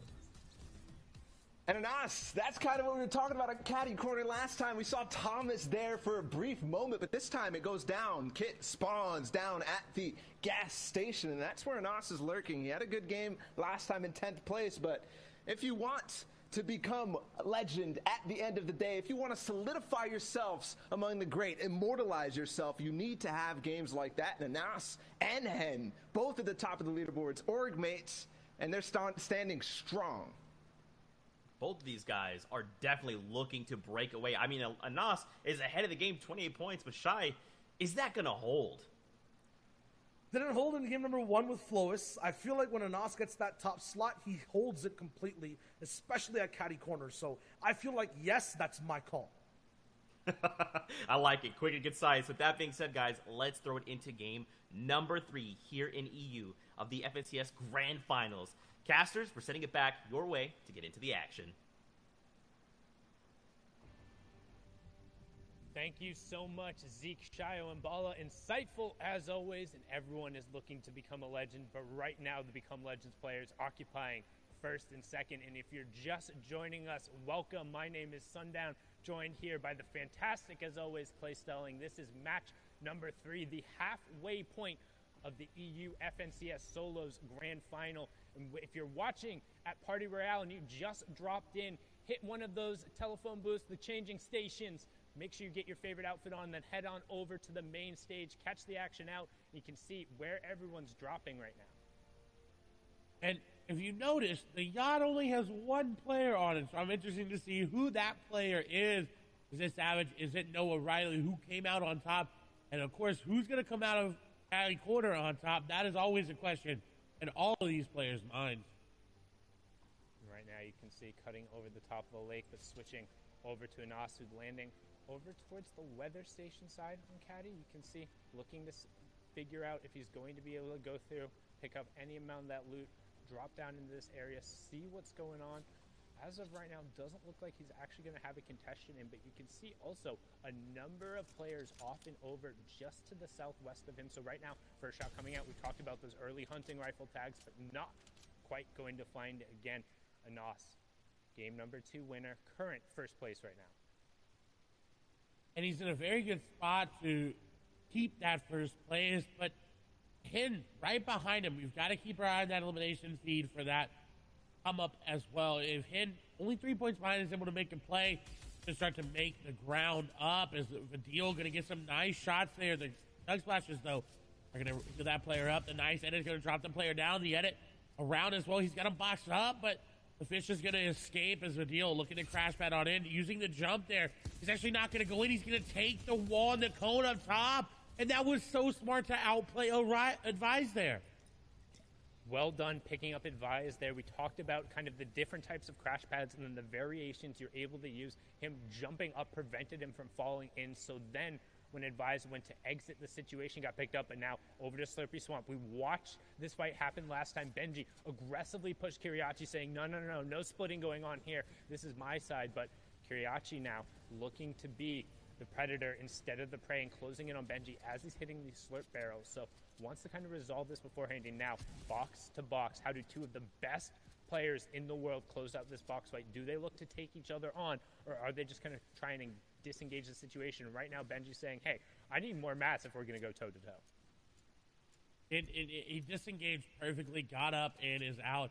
I also want to point out 35 of the current players also competed in the FNCS Invitational Finals. So they've been here before. They've been in this Grand Finals. They know what to do, especially these two players on the screen right now. As Kiriachi is going to take some damage there from Benji, who is keeping that pressure up with that rare tactical shotgun, and now looking to find a creative way inside. Kiriachi actually went up and around the shots going through, exchanging high ground and exchanging shots. As Benji takes a nice tag there on the Kiriachi. He still hasn't yet to take any damage himself. Kiriachi is still pushing. This is exactly what we expect from him. And Benji baiting him to drop down. Kiriachi was ready. The back and forth going in favor of Benji right now. Kiriachi keeping the pressure up. Benji going to get tagged up a lot there because he couldn't build the floor. He's trying to pickaxe for that code as the edits come through. Benji going through old builds. This is really good, but once you reset that metal, it's very, very weak and it's easy to hit. But he's put some distance in between him, Kiriachi, and Domenia Snipe. I was about to say, Domenia Snipe, hearing the action going on, wants to take a peek inside, but he very well knows who's there, and I'm not sure you want to jump on into that pond. Don't want to get boxed like a fish between those two. It's more like getting boxed between two sharks. A rock at a hard place. You pick which one and who's who, because Benji, right now, just again, looks like he's done enough to fend off Kiriachi. You say, how long are we going to do this for? How long are we going to burn mats and just sit here and force each other back? Because both of these players are good enough to hold the other off, or at least make them pay for it if you don't get that initial ambush off of the start, which is why you now see Kiriachi kind of backing up a little bit, making sure he gets some mats before heading back in towards Benji again, looking to potentially respark this engagement. And I'm not surprised from Kiriachi. He is very, very aggressive, but we'll have to see if that turns out in any of their favors. As Seventor now being aggressive onto Diablo. Diablo going to get the initial shots there, and now Seventor can disengage if they want to, but on the edge of zone, really hard to disengage because you're trying to run away, then you're just going to get shot in the back, and it's just unfortunate there. So box to box, diagonal to diagonal, Diablo and Seventor looking to do a little peanut butter edit, look to get that jump shot there. Seventor looking to get any sort of wall take back, and he does, but Diablo ready for it. The shot comes through, the quick reset there, going to get the tag in favor of Seventor, but still not as much HP there as Diablo. His shots are still coming through. He does pop a mini. Continued back and forth over these peanut butter edits. That's that triangle edit that you see as he goes in. He goes aggressive with that crash pad, but Diablo was ready for it. Did you see how many edits he had, how many space he had in between him and Seventor? He was predicting that perfectly, but Seventor's ready for the edit. He's ready for Diablo popping up, and he said, you know what, I'll bait the heal out, but I'm going to get that elimination. Yeah, and a really good job from Seventor there, baiting Diablo into something that he had owned and then committed him to the fight, caught him with the builds out, and then following up with the tactical shotgun. And it's really fruitful to resolve that fight because there was a player boxed up right on the edge of zone who would have been able to rain shots down. And again, if you are just joining that, there's the format on the right-hand side. You can see first round of placement points coming through, top 75, next one at top 50. Then it's every 10 players to fall until we reach top 25. Then it's every 5 players until you're into the top 3. So definitely want to be making those end games, but also 1 point per each elimination, as Carrot will pick up Phoenix there. Will also get a point, and that's his second of the match. And he may have taken coolest out of his name, but right now he's the coolest of the authority, picking that elimination up. He's been very, very good. He actually, I believe, one of the players that came through the open track of the FNCS Invitationals. That happened a couple months ago, but still maintaining prowess over the authority here.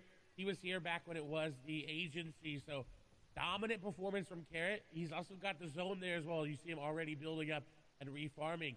In Misty Meadows, however, Ardent looking to set up an ambush like we've talked about, hiding in this little upgrade room. He can catch anybody waiting to upgrade their loot. He's got a great charge to do it with a legendary at that. And look, somebody is taking the bait. They are coming into the house. The question is, will they open it? He set a trap up perfectly. He set a trap up, but he put a wall, Griff. Put a wall there. The peppers, the shields, everything being popped there. Ardent, though, not going to be able to spring the trap as Griff was ready for it, and Griff turns the tide.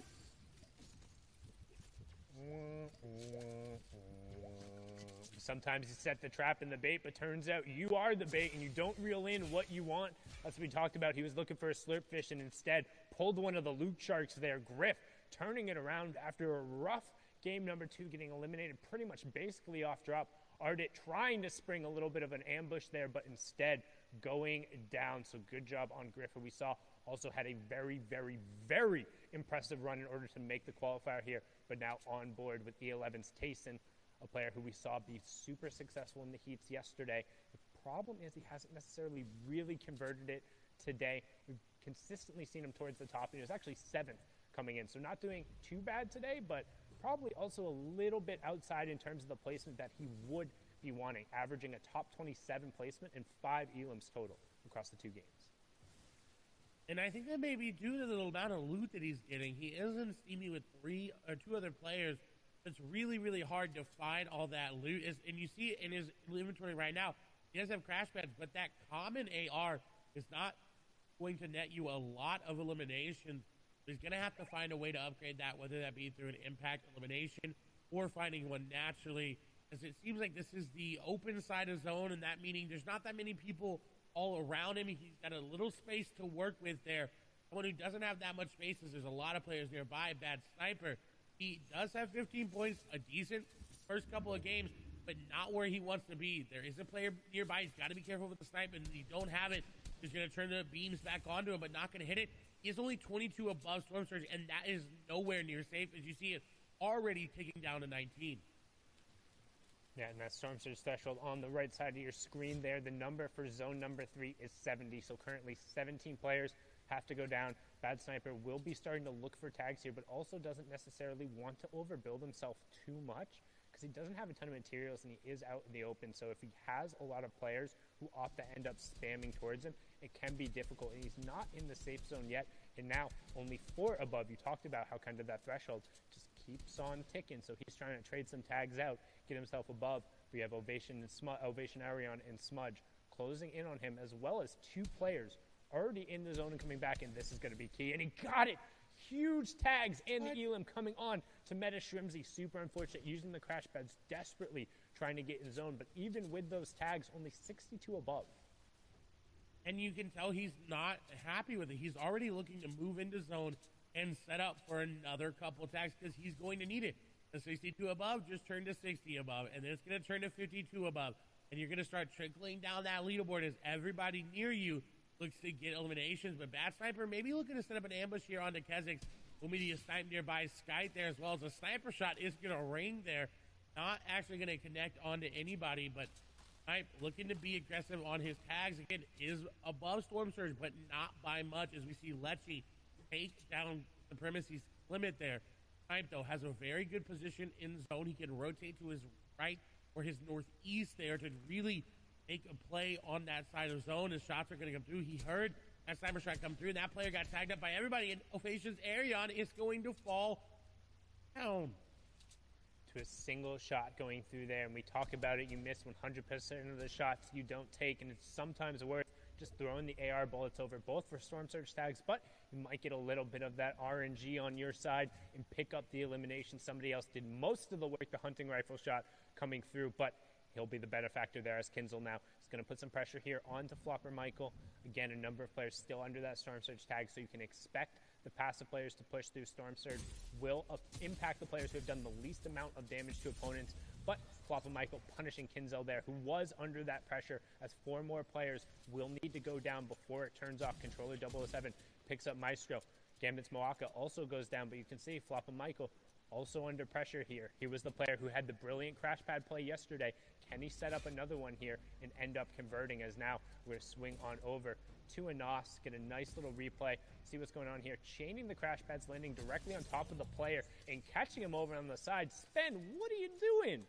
Cover your back, man. You can't be doing that on the edge of the zone. But Anas pushing himself further out towards the lead. Don't forget, he was in first place with 28 points, now sitting on 30, courtesy of the elimination and the first placement threshold. Very great play from Anas to realize that he was being ambushed here as well. Very quickly got out of the situation. Now Andy looking to be aggressive and looking to push. The shots are still coming through. Anas continues his dominant solo performance. He plays 16 in the solos Evans CS Invitational and 9th in DreamHack. And he's recently been turning online, in these last couple of months. It's been really great to see him come into someone who could become a legend, especially after being picked up by that organization. With this disengage, though, it nets him a lot. He's able to refarm some of this metal as well if he wanted to hit that fence there. Refarm a lot of this wood as well. Benji picking up an elimination is good for him. But Anas, while he was in a good spot, now he's getting pinched by these players. And I believe he also had a pretty solid performance at DreamHack Anaheim, flying out to that land and making it to the grand final there, but now hopping on board. Another player who was there, Bad Sniper, though, under pressure from Atlantis' Lecce, trying to get in the box. Bad Sniper disengaging, does have plenty of shields and floppers if he can make the space. However, now in the zone, and that's a 2-tick zone that as soon as it passes over and it closes, it's going to go to a 5-tick zone. So Bad Sniper is going to have a lot of the pressure here in terms of having the chug splashes and having the floppers compared to Lecce. Don't know his loadout, but doubt he has as much heals as that, and going to be punished there. Yep, no additional white heals coming out, so the siphon really beneficial for Bad Sniper there, and he has a relatively clear path to the zone now. You can see on that bottom right-hand corner, only 1 or 2 players who are going to be in his way. And that's always unfortunate, is getting eliminated in zone as you're just trying to rotate through. As Anas doing the same.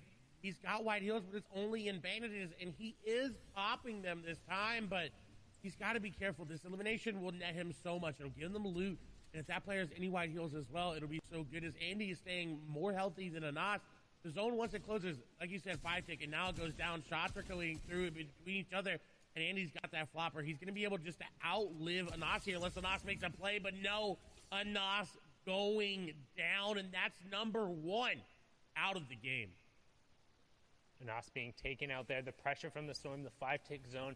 Andy eating all the cabbages, knows exactly where they went, directly into his stomach there. Also has the floppers and the bandages as well. So I'm actually going to argue that he should have used the bandages there and allowed the cabbages to tick himself over the top, but instead going to pop that flopper, going to limit some of his mid-game and later game options there, but opting for safety as now swing on board with reason. Relatively solid performance, was in 9th coming into this game, currently sitting on 18 points, and has a decent loadout for the end game. However, a long rotation he's going to have to make here, Clay. And he has no crash pads and only 1 pepper. He's going to have to get creative with it, whether it be third-partying this site. We did see Scram fall. Rezon just going to hop in, and that's going to be PCH, who is not expecting it. You have to reset those walls. You cannot afford to make those mistakes right now. This is grand finals in Europe, the most played in region, arguably the most aggressive and most talented region as well. If you are able to convert on elimination, please do everything possible and make sure you're safe. It's all about covering yourself up afterward and allowing yourself to be in a position to continue on in the game, and Reason is so good at capitalizing on others' mistakes. Now notice, built up on the high ground, use those hard materials to make sure he's established and safe, but for Strokey, trying to encroach a little bit on this real estate, and that's the fights you're going to see. Reason opting to drop down and just return to his safety as everyone else is going to rotate into the zone. This is zone number 4, so priority positioning is going to be towards the outside. We're going to be keeping an eye on who ends up going towards high ground and then who is slaying out on that low ground. Easy able to make it here. Another player able to make it into this end game is going to be Savage. And with that off-spawn elimination on the Noah Riley, I'm assuming with that elimination there, Noah Riley went down early. It's got to be Mr. Savage taking him down. But as you see, that is coming through. Nice and pick up there by Savage, but someone trying to capitalize on him. Scott's coming through. He's going to pick up a double. Heat's going to go down. Queasy going to go down. The pressure's not done yet. The crash pad's coming in, and the crash pad master, Mr. Savage, going to be able to pick some up there. And he's ready to fight. He's ready to go aggressive, but someone on top of him going to be Bad Sniper there trying to box right and box the box. Steady there as well. Savage really needs to make a play to get out of this. Going up into an old build will get him out for now. And what a phenomenal heads-up play. That's what you do when you get elimination. You realize there's more players nearby you, and you take them out as well.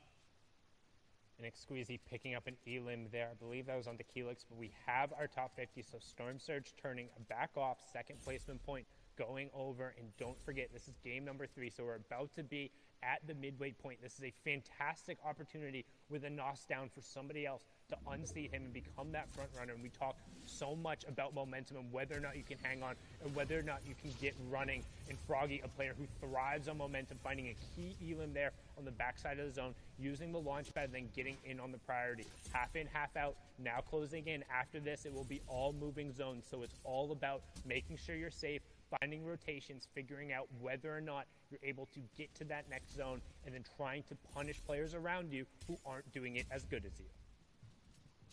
Lewick looking to capitalize on someone not paying attention to their wall. You see inside the cone, just sitting there waiting. He could crash pad it. We've seen it before. We saw it go against Benji. There's Hidden. He's going to fall as well. Hidden goes down. What a big elimination there. Another player near the top of the leaderboard going down. Safik falling as well. Lewick is dropping down, though. He knows there's players riding below him, and he wants a piece of the action because he's only got 53 builds.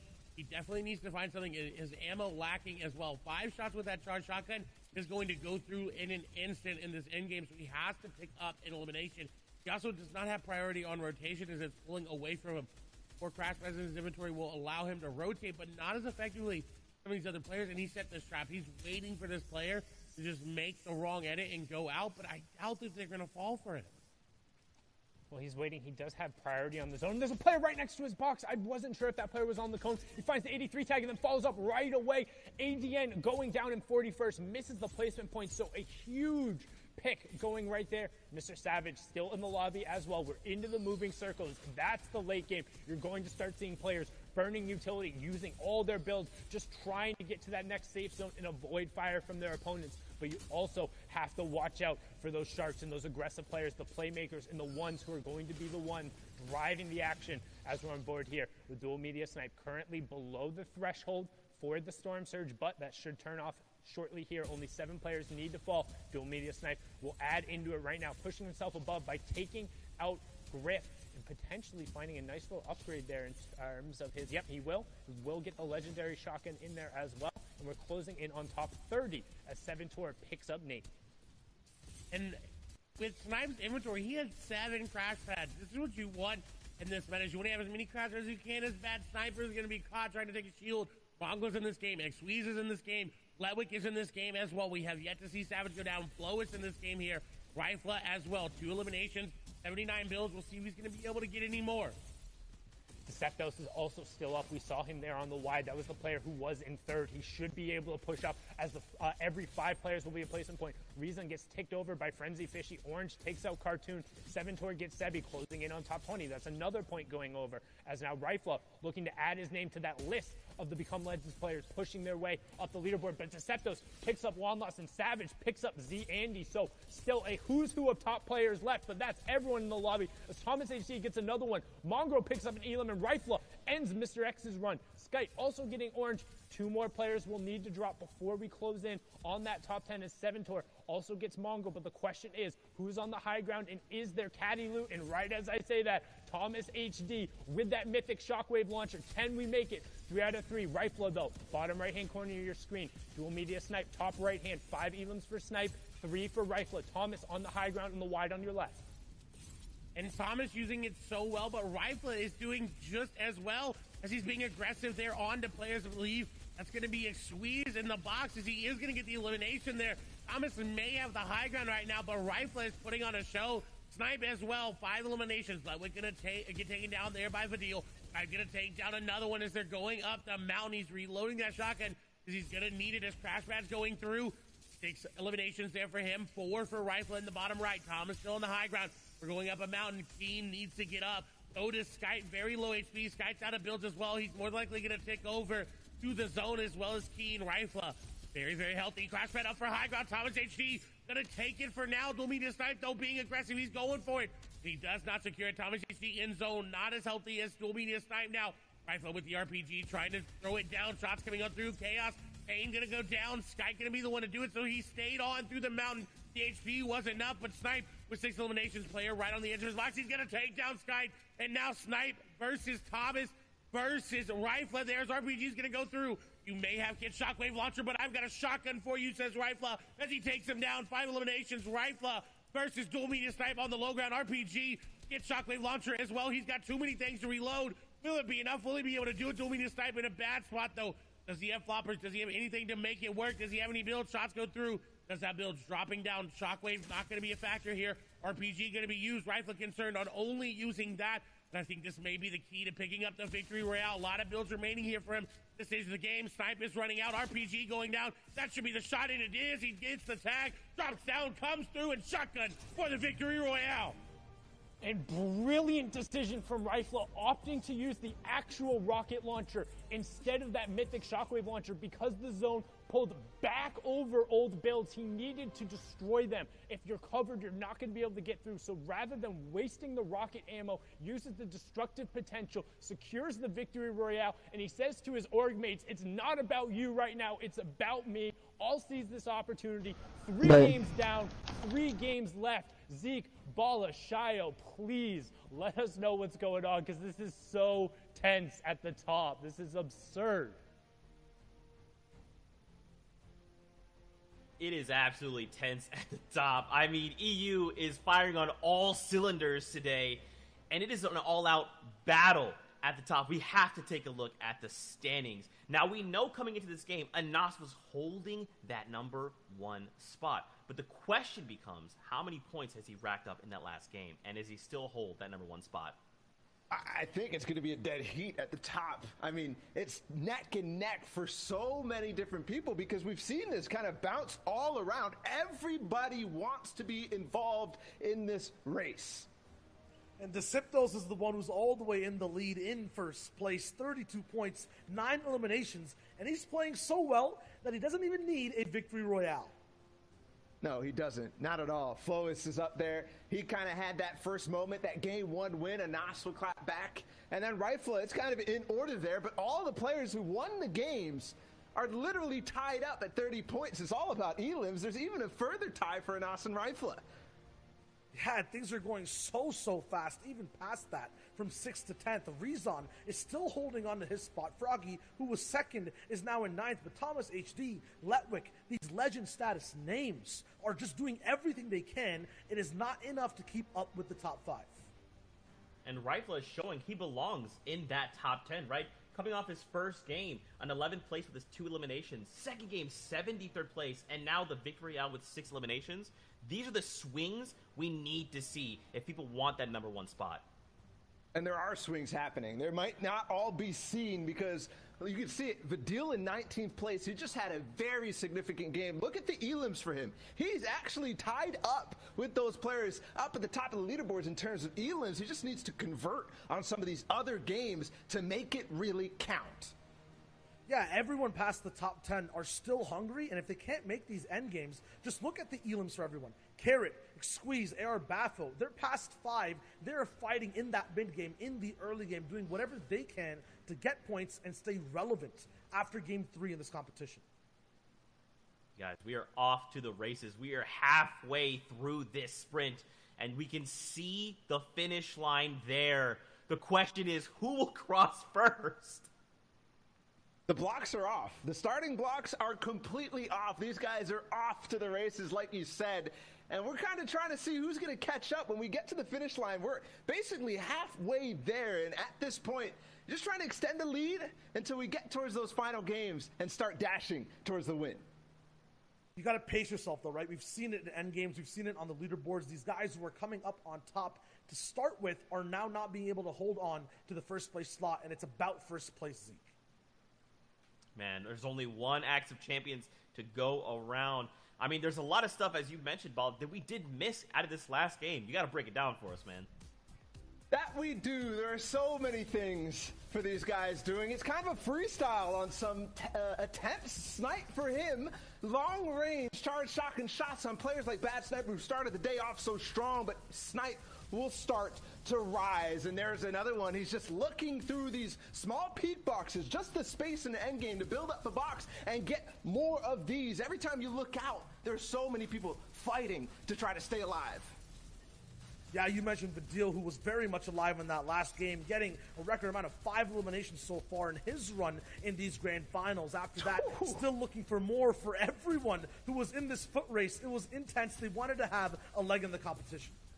And we said it.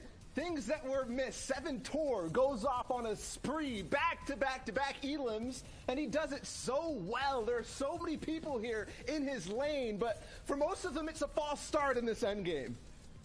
Yeah, he was sticking beside that Storm so much, looking for shots from box to box, had the AR to clear out walls. After that, got into boxes himself. If he couldn't get things from range, he was right up in your face and got elims on players like Mr. Savage. Moved past that, though, and still played a phenomenal game, ending somewhere near top 15.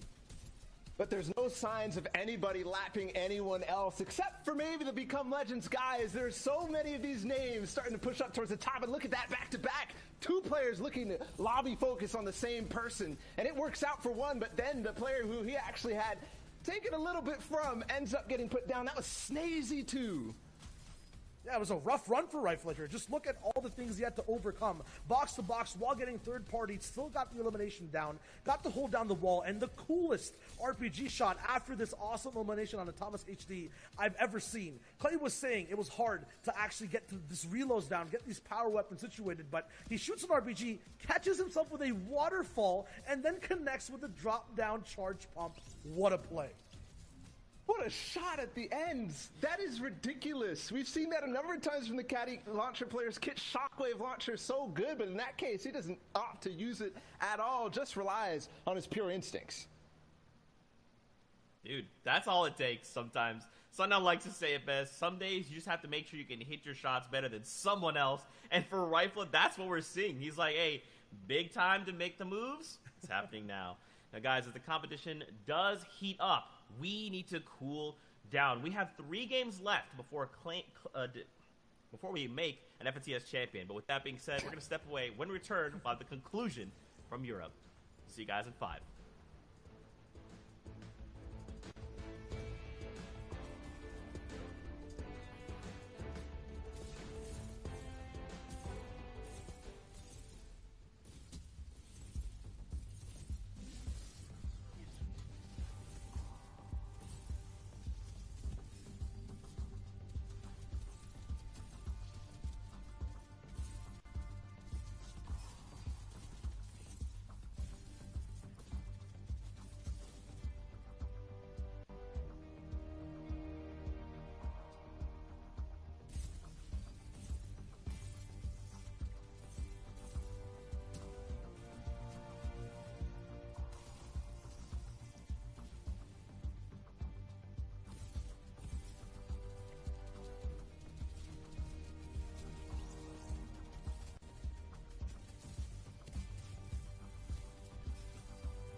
Hello and welcome back to continued coverage of the FNCS Grand Finals. I'm your host, Zeke. Joining us here on the desk as analysts, we got Shy Wafer, we got Ball at TW.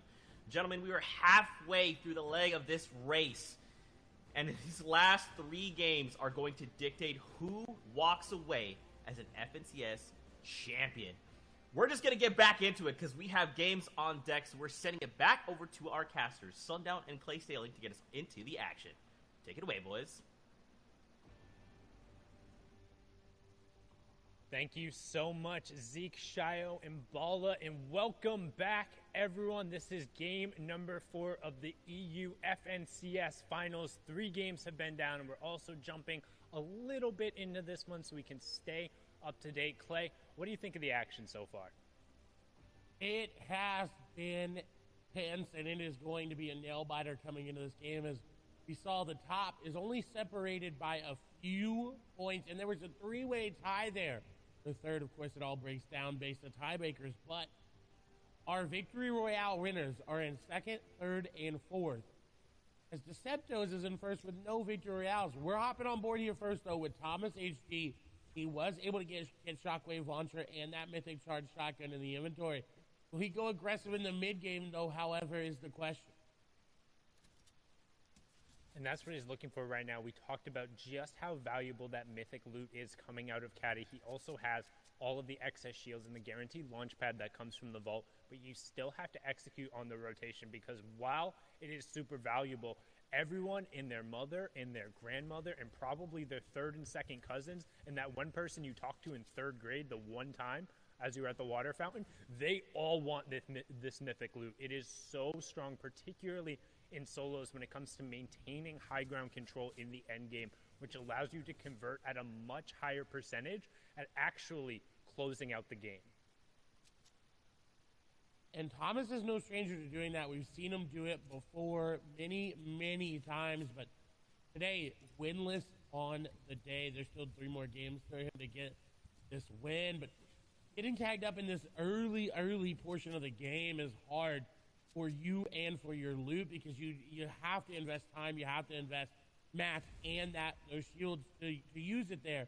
As we see Kiriachi going to fall there in the feed. Thomas has to be careful about going for shots like that. Standing still is never okay in Fortnite because it will always get you tagged up. He was luckily able to avoid it.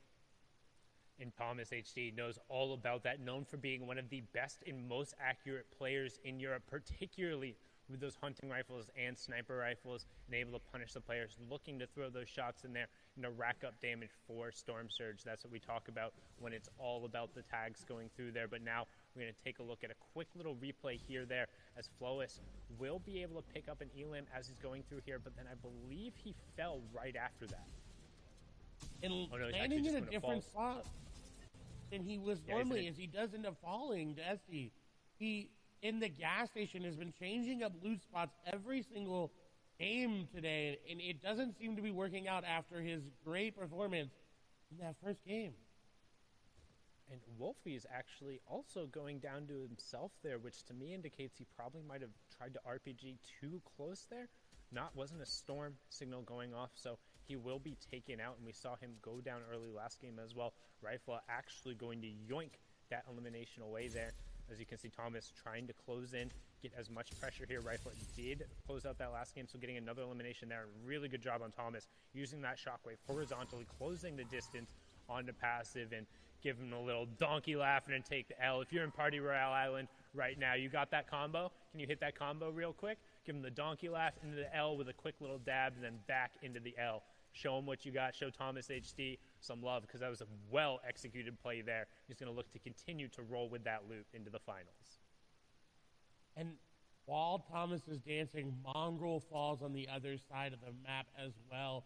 So they're definitely needing to change it around. And this is something that's unique to see, is that the players near the top are not stopping. They are not stopping their aggression because they are near the top. They want to keep pushing the pedal. They realize how close it is.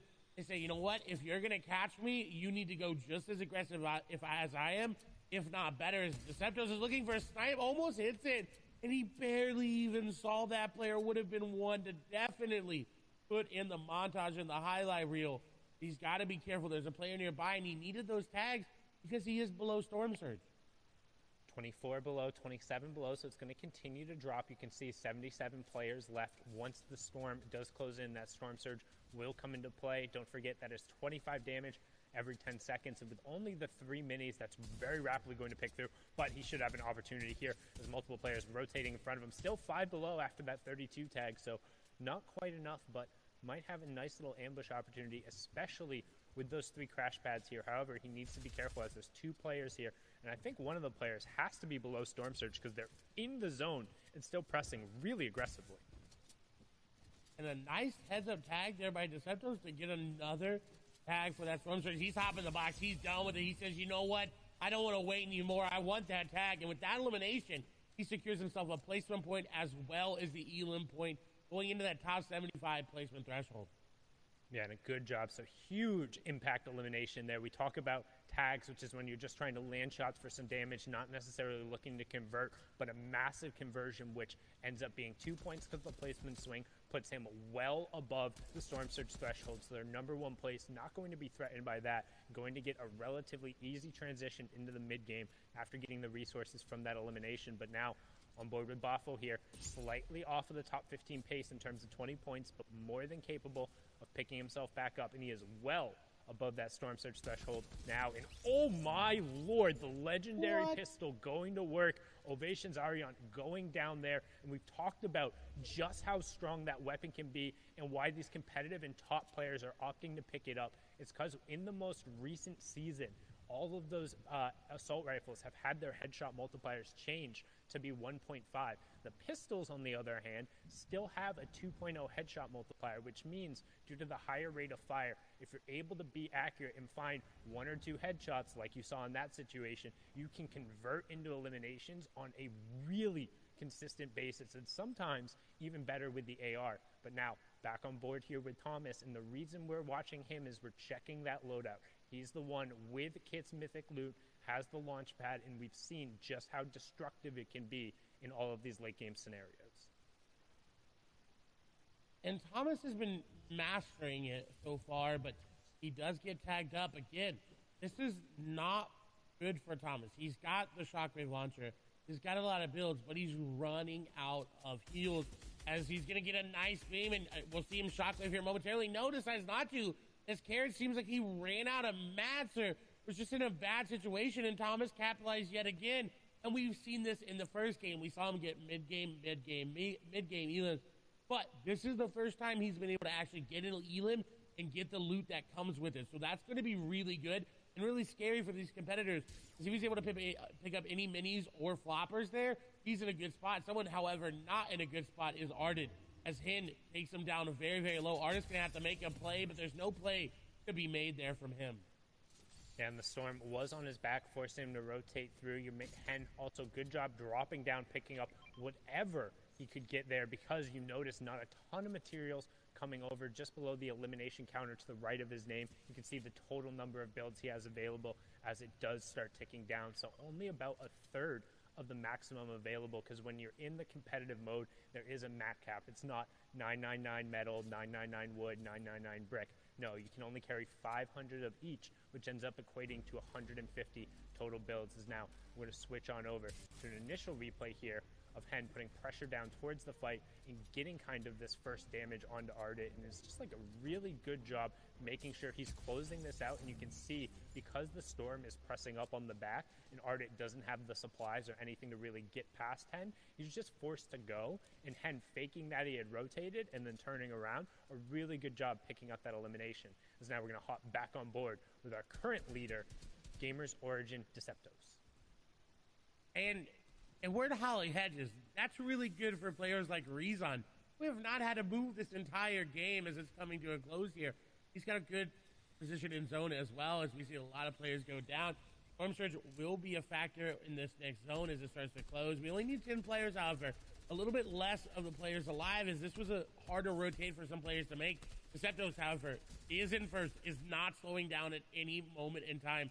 Constantly looking for tags, constantly looking for picks, constantly looking for anything he can to continue to spread his lead even more, because he was only in the lead before this by 2 points. now will definitely be in the lead by at least 3 with that elimination, but that's not going to